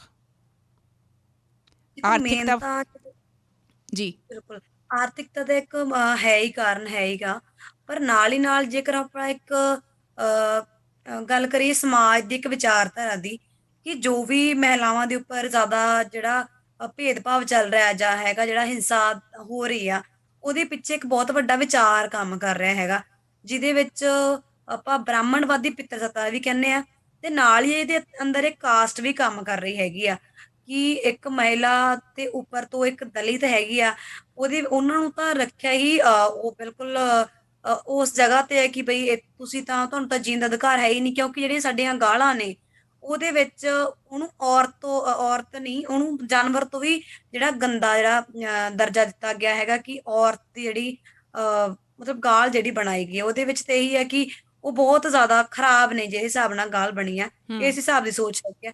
ਤੇ ਨਾਲ ਹੀ ਮਤਲਬ ਜਿਹੜੇ ਸਾਡਾ ਇਤਿਹਾਸ ਦੀ ਆਪਾਂ ਗੱਲ ਕਰੀਏ, ਇਤਿਹਾਸ ਦੇ ਵਿੱਚ ਵੀ ਔਰਤਾਂ ਦੀ ਗੱਲ ਕਿਉਂ ਨਹੀਂ, ਕਿਉਂਕਿ ਉਹ ਪੁਰਸ਼ਾਂ ਦੇ ਵੱਲੋਂ ਹੀ ਲਿਖਿਆ ਗਿਆ ਹੈਗਾ, ਪੁਰਸ਼ਾਂ ਦੇ ਦੁਆਰਾ ਹੀ ਤਿਆਰ ਕੀਤਾ ਗਿਆ ਹੈਗਾ। ਤੇ ਹੁਣ ਜੇਕਰ ਸਿਰਫ ਆਰਥਿਕ ਦੇ ਨਾਲ ਨਾਲ ਕਿਤੇ ਨਾ ਕਿਤੇ ਮਾਨਸਿਕ ਗੁਲਾਮੀ ਸਾਡਾ ਧਰਮ ਵੀ ਬਣਦਾ ਹੈਗਾ, ਕਿਉਂਕਿ ਹੁਣ ਜੇਕਰ ਅੱਜ ਦੀ ਜਿਹੜੀ ਸਰਕਾਰ ਦੀ ਗੱਲ ਕਰੀਏ, ਜਿਹੜੀ ਮਨੂ ਸਮ੍ਰਿਤੀ ਤੇ ਚੱਲ ਰਹੀ ਹੈਗੀ ਆ, ਉਹਦੇ ਅੰਦਰ ਹਰ ਜਗ੍ਹਾ ਤੇ ਇਹ ਹੈਗਾ ਕਿ ਔਰਤ ਆ ਜਿਹੜੀ ਉਹ ਸਿਰਫ ਔਰ ਸਿਰਫ ਤੁਹਾਡੇ ਲਈ ਯੂਜ਼ ਕਰਨ ਲਈ ਬਣੀ ਆ, ਉਹ ਸਾਡੇ ਭੋਗ ਵਿਲਾਸ ਲਈ ਬਣੀ ਆ, ਉਹ ਇੱਕ ਪ੍ਰੋਡਕਟ ਹੈਗੀ ਆ, ਉਹ ਬੱਚੇ ਪੈਦਾ ਕਰਨ ਦੀ ਮਸ਼ੀਨ ਆ, ਤੇ ਉਹਦਾ ਜਿਹੜਾ ਉਹਨੂੰ ਪੈਰ ਦੀ ਜੁੱਤੀ ਸਮਝਿਆ ਜਾਂਦਾ ਹੈਗਾ। ਕਿਤੇ ਨਾ ਕਿਤੇ ਜਿਹੜੀ ਵਿਚਾਰਧਾਰਾ ਹੈਗੀ ਆ, ਇਹ ਵੀ ਜਿਹੜਾ ਬਹੁਤ ਜ਼ਿਆਦਾ ਦਬਾਉਂਦੀ ਹੈਗੀ ਆ, ਤੇ ਉਸ ਤੋਂ ਬਾਅਦ ਜੇਕਰ ਮਜ਼ਦੂਰ ਮਹਿਲਾਵਾਂ ਦੀ ਗੱਲ ਕਰੀਏ, ਉਹਨਾਂ ਨੂੰ ਤਾਂ ਫਿਰ ਹੋਰ ਵੀ ਜ਼ਿਆਦਾ ਨੀਚਾ ਦਰਜਾ ਦਿੱਤਾ ਗਿਆ ਹੈਗਾ। ਮਹਿਲਾਵਾਂ ਦੇ ਉੱਪਰ ਤਾਂ ਸਾਰਿਆਂ ਦੇ ਉੱਪਰ ਹੀ, ਸਾਰੀਆਂ ਮਹਿਲਾਵਾਂ ਦੇ ਉੱਪਰ ਹੀ ਹੈਗਾ ਜਿਹੜਾ ਅਟੈਕ, ਪਰ ਮਜ਼ਦੂਰ ਮਹਿਲਾਵਾਂ ਦੇ ਉੱਪਰ ਮੇਰੇ ਖਿਆਲ 'ਚ ਦੁੱਗਣਾ ਤਿੱਗਣਾ ਅਟੈਕ ਹੈਗਾ। ਉਹ ਕਿਉਂਕਿ ਇੱਕ ਜ਼ਿਆਦਾ ਤਾਂ ਰਿਸਕ ਤੇ ਉਹ ਹੈਗੀ ਆ। ਬਿਲਕੁਲ, ਨਾ ਤਾਂ ਉਹ ਕਦੇ ਵੀ ਪੜ੍ਹਾਈ ਕਰ ਪਾਉਂਦੀਆਂ ਹੈਗੀਆਂ, ਕਿਉਂਕਿ ਇਹ ਮਾਨਸਿਕਤਾ ਜਿਹੜੀ ਉਹਨਾਂ ਨੂੰ ਕਦੇ ਵੀ ਪੜ੍ਹਨ ਨਹੀਂ ਦਿੰਦੀ ਹੈਗੀ। ਹਾਂ, ਫਿਰ ਜਾਂ ਫਿਰ ਬਹੁਤ ਘੱਟ ਮਹਿਲਾਵਾਂ ਜਿਹੜੀਆਂ ਪਹਿਲੀ, ਦੂਜੀ, ਤੀਜੀ ਜਾਂ 8ਵੀਂ ਕਲਾਸ ਤੱਕ ਹੀ ਪੜ੍ਹ ਪਾਉਂਦੀਆਂ। ਫਿਰ ਇਹੀ ਸਵਾਲ ਆ ਜਾਂਦਾ ਕਿ ਪੜ੍ਹ ਕੇ ਇਹਨਾਂ ਨੇ ਕਿੱਥੇ ਜਾਣਾ, ਕੀ ਕਰਨਾ? ਹੂੰ ਜਾਣਾ ਤਾਂ ਕਿਸੇ ਦੂਜੇ ਘਰ ਹੀ ਹੈ, ਕਰਨਾ ਤਾਂ ਕੰਮ ਹੀ ਹੈ, ਪੈਦਾ ਤਾਂ ਬੱਚੇ ਹੀ ਕਰਨੇ ਆ, ਤੇ ਉਹਦੇ ਵਾਸਤੇ ਡਿਗਰੀਆਂ ਲੈਣ ਦੀ ਕੀ ਜ਼ਰੂਰਤ ਆ? ਜਾਂ ਫਿਰ ਕੋਈ ਪੜ੍ਹ ਵੀ ਲੈਂਦੀ ਆ ਤਾਂ ਉਹੀ ਮਾਨਸਿਕਤਾ ਕੰਮ ਕਰਦੀ ਕਿ ਉਹਨੂੰ ਨੌਕਰੀ ਕਰਨ ਦਾ ਜਿਹੜਾ ਮੌਕਾ ਮਿਲਦਾ ਨਹੀਂ ਹੈਗਾ। ਤੇ ਮਜ਼ਦੂਰ ਮਹਿਲਾਵਾਂ ਤਾਂ ਬਹੁਤ ਘੱਟ ਪੜ੍ਹ ਪਾਉਂਦੀਆਂ ਹੈਗੀਆਂ। ਦੂਸਰਾ ਇਹ ਆ ਕਿ ਉਹ ਜੇਕਰ ਕਿਸੇ ਖੇਤ ਵਿੱਚ ਵੀ ਕੰਮ ਕਰ ਰਹੀਆਂ ਹੈਗੀਆਂ, ਉੱਥੇ ਵੀ ਹੁਣ ਇੱਕ ਡਾਕੂਮੈਂਟਰੀ ਆਈ ਸੀਗੀ, ਇੱਕ ਉਹਦਾ ਮੈਂ ਨਾਮ ਯਾਦ ਨਹੀਂ ਹੈਗਾ, ਉਹਦੇ ਵਿੱਚ ਮੈਂ ਦੇਖ ਰਹੀ ਸੀਗੀ ਕਿ ਉਹ ਮਹਿਲਾਵਾਂ ਕਹਿ ਰਹੀਆਂ ਸੀ ਕਿ ਸਾਡੇ ਕੋਲ ਕੋਈ ਰਸਤਾ ਤਾਂ ਹੈ ਨਹੀਂ ਜੀ, ਵੀ ਕੰਮ ਤਾਂ ਸਾਨੂੰ ਕਰਨਾ ਹੀ ਪੈਣਾ।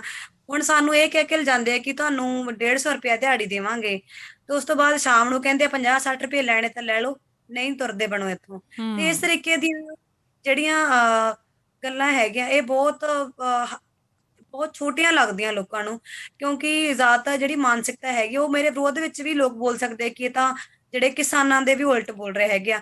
ਕਿਤੇ ਨਾ ਕਿਤੇ ਜਿੰਨਾ ਟਾਈਮ ਇਹ ਸਵਾਲ ਉੱਠਦਾ ਨਹੀਂ ਹੈਗਾ, ਮੈਨੂੰ ਲੱਗਦਾ ਇਹਦਾ ਹੱਲ ਵੀ ਨਹੀਂ ਹੈਗਾ, ਕਿਉਂਕਿ ਤੁਸੀਂ ਇਹ ਨਹੀਂ ਕਹਿ ਸਕਦੇ ਹੈਗੇ ਕਿ ਅਸੀਂ ਆਪਣੀ ਮੁਕਤੀ ਲਈ ਸਿਰਫ ਇਕੱਲੇ ਹੀ ਲੜਾਈ ਲੜ ਸਕਦੇ ਹਾਂ, ਕਿਉਂਕਿ ਜਿਨ੍ਹਾਂ ਨੂੰ ਤੁਸੀਂ 50% ਹਿੱਸਾ ਮੰਨਦੇ ਹੋ, ਉਹਦੇ ਵਿੱਚੋਂ ਸਭ ਤੋਂ ਵੱਡੀ ਸੰਖਿਆ ਉਹਨਾਂ ਮਹਿਲਾਵਾਂ ਦੀ ਹੈ ਜਿਹੜੀਆਂ ਮਤਲਬ ਗਰੀਬ ਮਹਿਲਾਵਾਂ ਨੇ। ਸਭ ਤੋਂ ਵੱਧ ਉਹਨਾਂ ਲੋਕਾਂ ਦੀ ਸੰਖਿਆ ਹੈ ਜਿਹੜੇ ਜਿਨ੍ਹਾਂ ਨੂੰ ਅੱਜ ਦਲਿਤਾਂ ਦਾ ਜਿਹੜਾ ਦਰਜਾ ਦਿੱਤਾ ਗਿਆ, ਜਿਨ੍ਹਾਂ ਨੂੰ ਬਹੁਤ ਕੋਈ ਵੀ ਹੱਕ ਨਹੀਂ ਦਿੱਤਾ ਗਿਆ ਹੈਗਾ, ਉਹਨਾਂ ਦੇ ਵਿੱਚੋਂ 50% ਉਹੀ ਮਹਿਲਾਵਾਂ ਨੇ।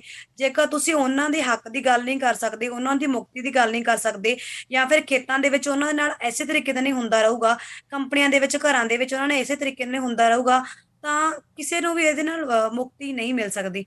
ਮੈਂ ਮਾਫੀ ਨਵਦੀਪ, ਚਾਹੁੰਦੀ ਹਾਂ ਕਿ ਮੈਂ ਨਹੀਂ ਗੱਲ ਨਵਦੀਪ, ਨਹੀਂ ਕਰ ਪਾ ਮੈਨੂੰ ਰਹੀ ਪਤਾ ਹੈਗੀ। ਕਿ ਰਾਤ ਦਾ ਸਮਾਂ ਹੈ ਥੋੜਾ, ਇਸ ਵੇਲੇ ਤੁਹਾਡਾ ਸੌਣ ਦਾ ਸਮਾਂ ਸੀ ਤੇ ਮੈਂ ਤੁਹਾਨੂੰ ਜਗਾਇਆ। ਮੈਂ ਇਸੇ ਗੱਲ ਲਈ ਬਹੁਤ ਧੰਨਵਾਦੀ ਹਾਂ ਕਿ ਤੁਸੀਂ ਮੇਰੇ ਨਾਲ ਜਾਗੇ ਹੋਏ ਹੋ। ਪਰ ਕੁਝ ਗੱਲਾਂ ਹੋਰ ਨੇ ਜਿਹੜੀਆਂ ਮੇਰੇ ਮਨ ਦੇ ਵਿੱਚ ਆ ਰਹੀਆਂ ਨੇ। ਉਸ ਤੋਂ ਪਹਿਲਾਂ ਸਾਡੇ ਇੱਕ ਦੋ ਕਾਲਰਸ ਹੈ, ਉਹ ਗੱਲ ਕਰਨਾ ਚਾਹੁੰਦੇ, ਆਪਾਂ ਉਹਨਾਂ ਦੀਆਂ ਕਾਲਸ ਵੀ ਲੈ ਲੈਂਦੇ ਹਾਂ। ਹਾਂਜੀ, ਅਜੀਤ ਸਿੰਘ ਜੀ। Navjot, ਸਤਿ ਸ਼੍ਰੀ ਅਕਾਲ। ਸਤਿ ਸ਼੍ਰੀ ਅਕਾਲ ਅਜੀਤ ਜੀ। Navjot, sometimes I'm a bit aghast, right? Because the narrative is the manifestation of their bigotry against a particular religion, right? Okay. Because ਮੈਂ ਜਦੋਂ ਵੀ ਕਦੇ ਗੱਲ ਕਰਦਾ ਹੁੰਦਾ, ਮੈਂ ਬਿਨਾਂ ਫੈਕਟਸ ਤੇ ਬਿਨਾਂ ਫਾਈਂਡਿੰਗਸ ਤੋਂ ਕਦੇ ਵੀ ਬੋਲਦਾ ਨਹੀਂ ਹੁੰਦਾ। ਜ਼ਰੂਰ ਕਰੋ ਗੱਲ ਆਪਣੀ ਤੁਸੀਂ। ਜਦੋਂ ਅਸੀਂ ਕਿਸੇ ਵੀ ਅਸੀਂ ਕੈਨੇਡਾ ਦੀ ਗੱਲ ਕਰਦੇ ਹਾਂ, ਸਾਡੇ ਕੈਨੇਡਾ ਦੇ ਵਿੱਚ ਕਿਆ ਵਿਮਨ ਦੇ ਅਗੇਂਸਟ ਸਪਰੈਸ਼ਨ ਨਹੀਂ ਹੁੰਦਾ? ਮੈਨੂੰ ਆਨਸਰ ਦਿਓ ਪਲੀਜ਼, ਨਹੀਂ ਹੁੰਦਾ ਜਾਂ ਨਹੀਂ ਹੁੰਦਾ? ਬਿਲਕੁਲ ਹੈ। ਜੋ ਅੰਕੜੇ ਹੈਗੇ, ਮੈਂ ਤਾਂ ਵਾਇਲੈਂਸ ਵਾਲੇ ਅੱਜ ਕੱਲ੍ਹ ਸਪੈਸ਼ਲੀ ਆਪਣੇ ਕੋਲ ਕੱਢ ਕੇ ਬੈਠੀ ਹਾਂ, ਤੇ ਉਹ ਤਾਂ ਇਹੀ ਚੀਜ਼ ਦਰਸਾ ਰਹੇ ਆ। ਹੁਣ ਮੈਨੂੰ ਇਹ ਦੱਸੋ ਕਿ ਇੱਥੇ ਕਿਹੜਾ ਬ੍ਰਾਹਮਣਿਜ਼ਮ ਜਾਂ ਮਨੂਵਾਦ ਹੈਗਾ? ਇਹ ਜਿਹੜਾ ਇਹਨਾਂ ਦਾ ਦ ਰੀਜ਼ਨ ਵਾਈ ਇਹਨਾਂ ਦੇ ਨਾਲ ਆਮ ਲੋਕ ਜਿਹੜੇ ਨੇ, ਜਿਹੜੇ ਨਿਊਟਰਲ ਨੇ, ਜਿਨ੍ਹਾਂ ਨੂੰ ਸਿਰਫ ਇਸ ਚੀਜ਼ ਦਾ ਮਤਲਬ ਹੈ ਕਿ ਮੇਰੀ ਕੰਟਰੀ ਦੇ ਵਿੱਚ ਜਾਂ ਮੇਰੇ ਸਮਾਜ ਦੇ ਵਿੱਚ ਇੱਕ ਸੁਧਾਰ ਹੋਣਾ ਚਾਹੀਦਾ। I'm not running a campaign against one particular community. Yeah. ਔਰ ਮੈਂ ਇਸੇ ਲਈ ਕਹਿਣਾ ਕਿ ਇਹਨਾਂ ਨੇ ਕੀ ਕੀਤਾ ਹੋਇਆ। I'm not naming anyone. Okay Ajit ਜੀ, ਇੱਥੇ ਮੈਂ ਥੋੜ੍ਹੀ ਜਿਹੀ ਇੱਕ ਚੀਜ਼ ਕਰਨਾ ਜ਼ਰੂਰ ਚਾਹੂੰਗੀ, ਐਡ ਕਰਨਾ ਚਾਹੂੰਗੀ। ਮੈਨੂੰ ਪਤਾ ਕਿ ਤੁਸੀਂ ਜਿਸ ਐਂਗਲ ਤੋਂ ਗੱਲ ਕਰ ਰਹੇ ਹੋ ਕਿ ਕਿਸੇ ਖਾਸ ਕਮਿਊਨਿਟੀ ਨੂੰ ਕੋਈ ਟਾਰਗੇਟ ਕਰਦਾ। ਆਪਾਂ ਜਿਸ ਕੰਟਰੀ ਦੇ ਵਿੱਚ ਰਹਿ ਰਹੇ ਹਾਂ ਨਾ, ਇੱਥੇ ਉਂਗਲੀ ਉਠਾਉਣ ਵੀ ਨਹੀਂ ਦਿੱਤੀ ਜਾਂਦੀ ਇੱਕ ਦੂਜੇ ਦੇ ਉੱਤੇ। ਆਪਾਂ ਕਹਿ ਵੀ ਨਹੀਂ ਸਕਦੇ, ਬਹੁਤ ਵੱਡਾ ਇਸ਼ੂ ਬਣ ਜਾਂਦਾ ਹੈ। ਪਰ ਆਪਣੀ ਜਿਸ ਮੁਲਕ ਦੇ ਵਿੱਚੋਂ ਇਸ ਵੇਲੇ ਨੌਦੀਪ ਗੱਲ ਕਰ ਰਹੀ ਹੈ ਜਾਂ ਆਪਣੇ ਐਕਸਪੀਰੀਅੰਸ 'ਚੋਂ ਗੱਲ ਕਰ ਰਹੀ ਹੈ, ਉੱਥੇ ਇਸ ਚੀਜ਼ ਨੂੰ ਹੀ ਬਹੁਤ ਸਹਿਜਤਾ ਦੇ ਨਾਲ ਲਿਆ ਜਾਂਦਾ। ਚਾਹੇ ਤੁਸੀਂ ਕਾਸਟ ਦੇ ਆਧਾਰ ਦੇ ਉੱਤੇ, ਕਲਾਸ ਦੇ ਆਧਾਰ ਦੇ ਉੱਤੇ, ਰੰਗ ਦੇ ਆਧਾਰ ਦੇ ਉੱਤੇ, ਜਿਹੜਾ ਮਰਜ਼ੀ ਜਿਹਨੂੰ ਮਰਜ਼ੀ ਜੋ ਕਹਿ ਦਿੰਦਾ, ਉਹਨੂੰ ਬਹੁਤ ਸਹਿਜ ਲਿਆ ਜਾਂਦਾ। ਆਪਣੇ ਇੱਥੇ ਉਹਨੂੰ ਬਹੁਤ ਗੰਭੀਰਤਾ ਦੇ ਨਾਲ ਲਿਆ ਜਾਂਦਾ। ਇਹ ਫਰਕ ਆ ਵੱਡਾ। Exactly, no I completely agree with you, but still ਇੱਥੇ ਹੁੰਦਾ ਆ। ਹੁਣ ਅਗਰ ਆਪਾਂ ਗੱਲ ਕਰਦੇ ਹਾਂ ਨਾ, ਜਿਹੜਾ ਇੱਕ ਨੈਰੇਟਿਵ, ਮੈਂ ਹਰ ਇੱਕ ਚੀਜ਼ ਨੂੰ ਬੁੱਕ ਨੂੰ ਵੀ ਪੜ੍ਹਦਾ ਹੁੰਦਾ, ਰਾਈਟ? ਬਿਕਾਜ਼ ਜਦੋਂ ਕੰਟਰੋਵਰਸੀ ਹੁੰਦੀ ਆ, I go and study the book. ਮੈਂ ਪੂਰੀ ਮਨੂ ਸਮ੍ਰਿਤੀ, ਮੇਰੇ ਕੋਲ ਬਹੁਤ ਸਾਰੀਆਂ ਬੁੱਕਸ ਪਈਆਂ ਨੇ। ਮਨੂ ਸਮ੍ਰਿਤੀ ਵੀ ਪੜ੍ਹੀ ਹੋਈ ਆ। ਬੀਇੰਗ ਅ ਸਿੱਖ, ਮੈਂ ਮਨੂ ਸਮ੍ਰਿਤੀ ਵੀ ਪੜ੍ਹੀ ਹੋਈ ਆ, ਰਾਈਟ?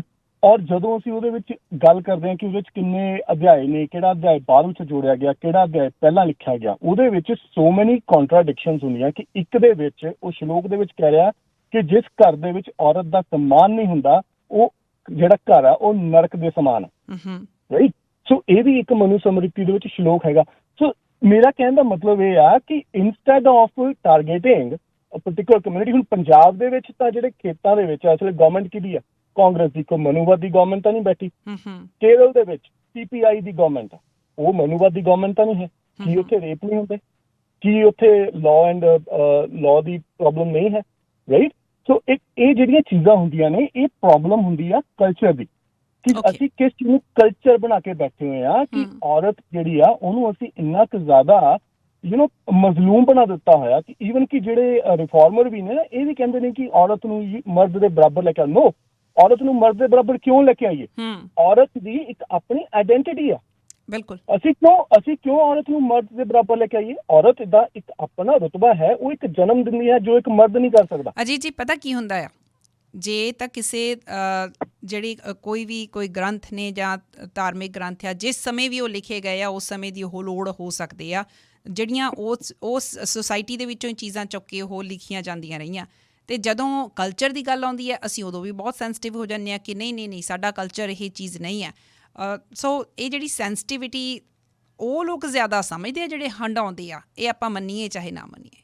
ਆਈ ਐਗਰੀ, ਪਰ ਉਹਦਾ ਸੋਲਿਊਸ਼ਨ ਕਿੱਦਾਂ ਕੱਢਣਾ ਆਪਾਂ ਜੀ, ਅਸੀਂ ਉਹਦੇ ਸੋਲਿਊਸ਼ਨ ਵੱਲ ਸੋਚੀਏ, ਨਾ ਕਿ ਅਸੀਂ ਅਗਰ ਆਪਾਂ ਤਾਂ 15 ਸ਼ੁਰੂ ਕਰ ਦਈਏ ਕਿਸੇ ਨੂੰ ਵੀ, you can not find a solution. Okay, Naudeep ਦੀ ਗੱਲ ਸੁਣਦੇ ਆਪਾਂ ਹੁਣ। ਨੌਦੀਪ ਦੀ ਗੱਲ ਸੁਣਦੇ ਆ। Thank you so much. Thank you. ਹਾਂਜੀ ਨੌਦੀਪ। ਬਿਲਕੁਲ, ਇਹਨਾਂ ਨੇ ਗੱਲ ਤਾਂ ਕਹੀ ਹੈ, ਪਰ ਮੈਨੂੰ ਕਿਤੇ ਨਾ ਕਿਤੇ ਇਹ ਲੱਗਦਾ ਕਿ ਡਿਫਾਈਨ ਕਰਨ ਦੀ ਕੋਸ਼ਿਸ਼ ਕੀਤੀ ਜਾ ਰਹੀ ਹੈ। ਕਿਉਂਕਿ ਇੰਡੀਆ ਦੇ ਵਿੱਚ ਅਗਰ ਗੱਲ ਕਰੀਏ ਕਿ ਇੱਕ ਮਜ਼ਦੂਰ ਮਹਿਲਾ, ਇੱਕ ਦਲਿਤ ਲੜਕੀ ਮੰਦਿਰ ਦੇ ਵਿੱਚ ਪਾਣੀ ਪੀਣ ਜਾਂਦੀ ਹੈ ਤਾਂ ਉਹਦਾ ਰੇਪ ਹੋ ਜਾਂਦਾ ਹੈਗਾ। ਹਾਥਰਸ ਦੀ ਘਟਨਾ ਦੀ ਜੇਕਰ ਗੱਲ ਕਰੀਏ, ਕਿਉਂ ਨਹੀਂ ਜਿਹੜਾ ਇਨਸਾਫ ਮਿਲਦਾ ਹੈਗਾ ਉਹਨਾਂ ਮਹਿਲਾਵਾਂ ਨੂੰ? ਫਿਰ ਵੀ ਅਸੀਂ ਇਹ ਕਹਿੰਦੇ ਕਿ ਨਹੀਂ, ਇਹ ਤਾਂ ਖਾਸ ਤੌਰ ਤੇ ਟਾਰਗੇਟ ਕੀਤਾ ਜਾ ਰਿਹਾ। ਤੇ ਫਿਰ ਤੁਸੀਂ ਇੰਡੀਆ ਦੇ ਸਿਰਫ ਕੁਛ ਹੀ ਪੱਖ ਨੂੰ ਕਿਉਂ ਦੇਖ ਰਹੇ ਹੋ? ਜਿਵੇਂ ਹੁਣ ਵੀਰਦਾਸ ਨੇ ਇੱਕ ਪੋਇਮ ਲਿਖੀ ਸੀ, ਉਹ ਤੇ ਬਵਾਲ ਮਚ ਜਾਂਦਾ ਹੈਗਾ ਕਿ ਇੱਕ ਪਾਸੇ ਤਾਂ ਔਰਤਾਂ ਦੀ ਪੂਜਾ ਹੁੰਦੀ ਹੈ, ਦੂਜੇ ਪਾਸੇ ਉਹਨਾਂ ਦੇ ਨਾਲ ਰੇਪ ਹੁੰਦੇ ਨੇ। ਬਿਲਕੁਲ ਰਿਐਲਿਟੀ ਹੈਗੀ, ਤਾਂ ਹੀ ਉਹਨਾਂ ਨੇ ਗੱਲ ਕੀਤੀ ਆ। ਹਮੇਸ਼ਾ ਦੋਨੋਂ ਪਹਿਲੂ ਦੇਖਣੇ ਚਾਹੀਦੇ। ਬਿਲਕੁਲ ਅਸੀਂ ਇਹ ਗੱਲ ਕਰਦੇ ਹੈਗੇ ਆ ਕਿ ਬੁਨਿਆਦ ਜਿੱਥੋਂ ਸ਼ੁਰੂ ਹੁੰਦੀ ਆ ਉਹ ਦੇਖਦੇ ਹੋਏ ਉਹਦਾ ਸੁਧਾਰ ਦੇ ਵੱਲ ਗੱਲ ਕੀਤੀ ਜਾ ਸਕਦੀ ਹੈਗੀ ਆ। ਪਰ ਇਸ ਗੱਲ ਤੋਂ ਮੁਨਕਰ ਨਹੀਂ ਹੋਇਆ ਜਾ ਸਕਦਾ ਕਿ ਮਨੂ ਸਮ੍ਰਿਤੀ ਦੇ ਵਿੱਚ ਇਹ ਗੱਲ ਵਾਰ-ਵਾਰ ਇਹ ਆਖੀ ਗਈ ਹੈਗੀ ਆ, ਚਾਹੇ ਤੁਸੀਂ ਮਨੂ ਸਮ੍ਰਿਤੀ ਪੜ੍ਹੀ ਆ, ਕਿ ਇੱਕ ਔਰਤ ਨੂੰ ਹਮੇਸ਼ਾ ਨੀਚਾ ਦਰਜਾ ਦਿੱਤਾ ਗਿਆ ਹੈਗਾ। ਇਹ ਮਨੂ ਸਮ੍ਰਿਤੀ ਦੀ ਗੱਲ ਹੀ ਹੈਗੀ ਕਿ ਔਰਤ ਸ਼ੂਦਰ ਔਰ ਮਤਲਬ ਨਾਰੀ ਸ਼ੂਦਰ ਔਰ ਇੱਕ ਹੋਰ ਪਤਾ ਨਹੀਂ ਕੀ ਕਹਿੰਦੇ ਹੁੰਦੇ। ਤਾਂ ਉਹਦੇ ਵਿੱਚ ਇਹ ਸੀਗਾ ਕਿ ਇਹ ਸਿਰਫ ਕੁੱਟਣ ਲਈ ਹੀ ਬਣੇ ਆ, ਤਾੜਨ ਕੀ ਅਧਿਕਾਰੀ ਕਹਿੰਦੇ। ਬਿਲਕੁਲ, ਇਹ ਤੁਸੀਂ ਕਿਵੇਂ ਇਹਨੂੰ ਡਿਫਾਈਨ ਕਰ ਰਹੇ ਹੋ? ਸਿਰਫ ਇਹ ਕਹਿ ਕੇ ਹੁਣ ਧਾਰਮਿਕ ਗ੍ਰੰਥਾਂ ਦੇ ਵਿੱਚ ਆਪਾਂ ਕਹਿੰਦੇ ਆ ਕਿ 100,000 ਲੋਕਾਂ ਦੀਆਂ ਗੱਲਾਂ ਹੋਣਗੀਆਂ, 2 ਲੋਕਾਂ ਨੇ ਇਹ ਗੱਲ ਕਹੀ ਆ ਕਿ ਬਿਲਕੁਲ ਠੀਕ ਆ, ਆਪਾਂ ਕਹਿ ਦਿੰਦੇ ਆ ਕਿ ਔਰਤਾਂ ਦੀ ਜਿਹੜੀ ਇੱਜ਼ਤ ਹੋਣੀ ਚਾਹੀਦੀ ਹੈ। ਐਵੇਂ ਤਾਂ ਸਿੱਖ ਧਰਮ ਦੇ ਵਿੱਚ ਵੀ ਹੈਗਾ। ਗੁਰੂ ਨਾਨਕ ਦੇਵ ਜੀ ਨੇ ਸਭ ਤੋਂ ਪਹਿਲਾਂ ਆਵਾਜ਼ ਉਠਾਈ ਕਿ ਜਿਹੜੀ ਰਾਜੇ ਰਜਵਾੜਿਆਂ ਨੂੰ ਵੀ ਜਨਮ ਦਿੰਦੀ ਆ, ਉਸ ਔਰਤ ਦੀ ਇੱਜ਼ਤ ਹੋਣੀ ਚਾਹੀਦੀ ਆ। ਪਰ ਅੱਜ ਅਸੀਂ ਕਿੰਨਾ ਕੁ ਦੇਖ ਰਹੇ ਹਾਂ ਕਿ ਸਾਡੇ ਪੰਜਾਬ ਦੇ ਵਿੱਚ ਕਿੰਨੀ ਕੁ ਜ਼ਿਆਦਾ ਇੱਜ਼ਤ ਹੋ ਰਹੀ ਹੈ, ਕਿੰਨਾ ਕੁ ਜ਼ਿਆਦਾ ਉਹਨੂੰ ਪ੍ਰਾਈਵੇਟ ਪ੍ਰਾਪਰਟੀ ਦਾ ਅਧਿਕਾਰ ਦਿੱਤਾ ਜਾ ਰਿਹਾ ਹੈਗਾ। ਆਪਾਂ ਨੂੰ ਅਸੀਂ ਇਸੇ ਲਈ ਬ੍ਰਾਹਮਣਵਾਦੀ ਮਾਨਸਿਕਤਾ ਦੀ ਗੱਲ ਕਰਦੇ ਹਾਂ, ਕਿਉਂਕਿ ਇੱਥੇ ਨਾਲ ਕਾਸਟ ਵੀ ਜੁੜੀ ਹੈਗੀ, ਰਿਲੀਜਨ ਵੀ ਜੁੜਿਆ ਹੈਗਾ, ਫੇਰ ਕਿਤੇ ਜਾ ਕੇ ਕਲਾਸ ਬਣਦੀ ਆ। ਪਰ ਹੋਰ ਦੇਸ਼ਾਂ ਦੇ ਵਿੱਚ ਦੋਨੇ ਚੀਜ਼ਾਂ ਨਹੀਂ ਹੈਗੀਆਂ ਮੇਰੇ ਖਿਆਲ ਦੇ ਵਿੱਚ। ਇੱਥੇ ਬਹੁਤ ਜ਼ਿਆਦਾ ਪਾੜਾ ਹੈਗਾ। ਇਹਦੀ ਗੱਲ ਕੀਤੇ ਬਿਨਾਂ ਤੁਸੀਂ ਇਹਦਾ ਜਵਾਬ ਨਹੀਂ ਲੱਭ ਸਕਦੇ ਹੈਗੇ। ਤੇ ਇਹ ਹੈ ਕਿ ਅਸੀਂ ਇੱਥੇ ਗੱਲ ਜ਼ਰੂਰ ਕਰਾਂਗੇ ਵੀ ਸਾਨੂੰ ਕੀ ਸੋਲਿਊਸ਼ਨ ਲੱਗਦੇ ਹੈਗੇ ਆ, ਤੇ ਅਸੀਂ ਉਹ ਸੋਲਿਊਸ਼ਨ ਦੇ ਵੱਲ ਜਾ ਵੀ ਰਹੇ ਹੈਗੇ ਆ। ਤੇ ਹੁਣ ਇਹ ਆ ਕਿ ਜਿਹੜੀ ਸਾਡੀ ਸੱਤਾ ਦੇ ਵਿੱਚ ਸਰਕਾਰ ਹੈਗੀ ਆ, ਉਹਨਾਂ ਨੇ ਇੰਨਾ ਕੁ ਜ਼ਿਆਦਾ ਜਿਹੜੀ ਵਧੇ ਨੇ ਕੇਸ ਮਜ਼ਦੂਰਾਂ ਦੇ ਉੱਪਰ ਤੇ ਮਹਿਲਾਵਾਂ ਦੇ ਉੱਪਰ, ਜਿੰਨਾ ਕਿ ਪਿਛਲੀ ਸਰਕਾਰ ਦੇ ਵਿੱਚ ਨਹੀਂ ਹੈਗੇ ਸੀਗੇ। ਤੁਸੀਂ ਜੇਕਰ ਗੱਲ ਕਰ ਰਹੇ ਹੋ ਕਿ ਪੰਜਾਬ ਦੇ ਵਿੱਚ ਤਾਂ ਕਾਂਗਰਸ ਹੈਗੀ ਆ, ਪਰ ਉਹਨਾਂ ਦੀ ਮਾਨਸਿਕਤਾ ਕੀ ਆ? ਇਹ ਉਹੀ ਮਾਨਸਿਕਤਾ ਉਹਨਾਂ ਦੇ ਵਿੱਚ ਕੰਮ ਕਰਦੀ ਆ ਜਿਹੜੀ ਅੱਜ ਸਾਡੇ ਸਿੱਖ ਧਰਮ ਦੇ ਵਿੱਚ ਵੀ ਬਣ ਗਈ ਹੈਗੀ ਆ। ਗੁਰੂ ਗੋਬਿੰਦ ਸਿੰਘ ਜੀ ਨੇ ਵੀ ਸਾਡੀ ਕਾਸਟ ਨੂੰ ਖਤਮ ਕਰਨ ਦੀ ਕੋਸ਼ਿਸ਼ ਕੀਤੀ ਹੈਗੀ ਆ। ਮਹਿਲਾਵਾਂ ਦੇ ਲਈ ਸਭ ਨੇ ਆਵਾਜ਼ ਉਠਾਈ ਹੈਗੀ ਆ, ਪਰ ਫਿਰ ਵੀ ਕਿਤੇ ਤੁਹਾਨੂੰ ਦਿਖ ਰਿਹਾ ਹੈਗਾ ਕਿ ਬਹੁਤ ਜ਼ਿਆਦਾ ਕਲੈਰਿਟੀ ਹੋਵੇ ਕਿ ਹਾਂ ਮਹਿਲਾਵਾਂ ਨੂੰ ਹਰ ਤਰੀਕੇ ਦੇ ਨਾਲ ਰਾਈਟ ਮਿਲ ਰਿਹਾ ਹੈਗਾ। ਪੰਜਾਬ ਦੇ ਵਿੱਚ ਵੀ ਜੇ ਉਹਨਾਂ ਨੂੰ ਬੋਲਣ ਦਾ ਅਧਿਕਾਰ ਆ, ਕਿੰਨਾ ਕੁ ਜ਼ਿਆਦਾ ਤੁਸੀਂ ਦੇਖ ਪਾ ਰਹੇ ਹੋ ਕਿ ਲੀਡਰਸ਼ਿਪ ਦੇ ਵਿੱਚ ਮਹਿਲਾਵਾਂ ਖੜੀਆਂ ਨੇ। ਪਿੰਡ ਦੇ ਵਿੱਚ ਅਗਰ ਮੈਂ ਗੱਲ ਕਰਾਂ, ਜਿੰਨਾ ਕੁ ਮੈਂ ਦੇਖਿਆ ਮੈਂ ਉਹਨਾਂ ਕੀ ਗੱਲ ਕਰੂੰਗੀ।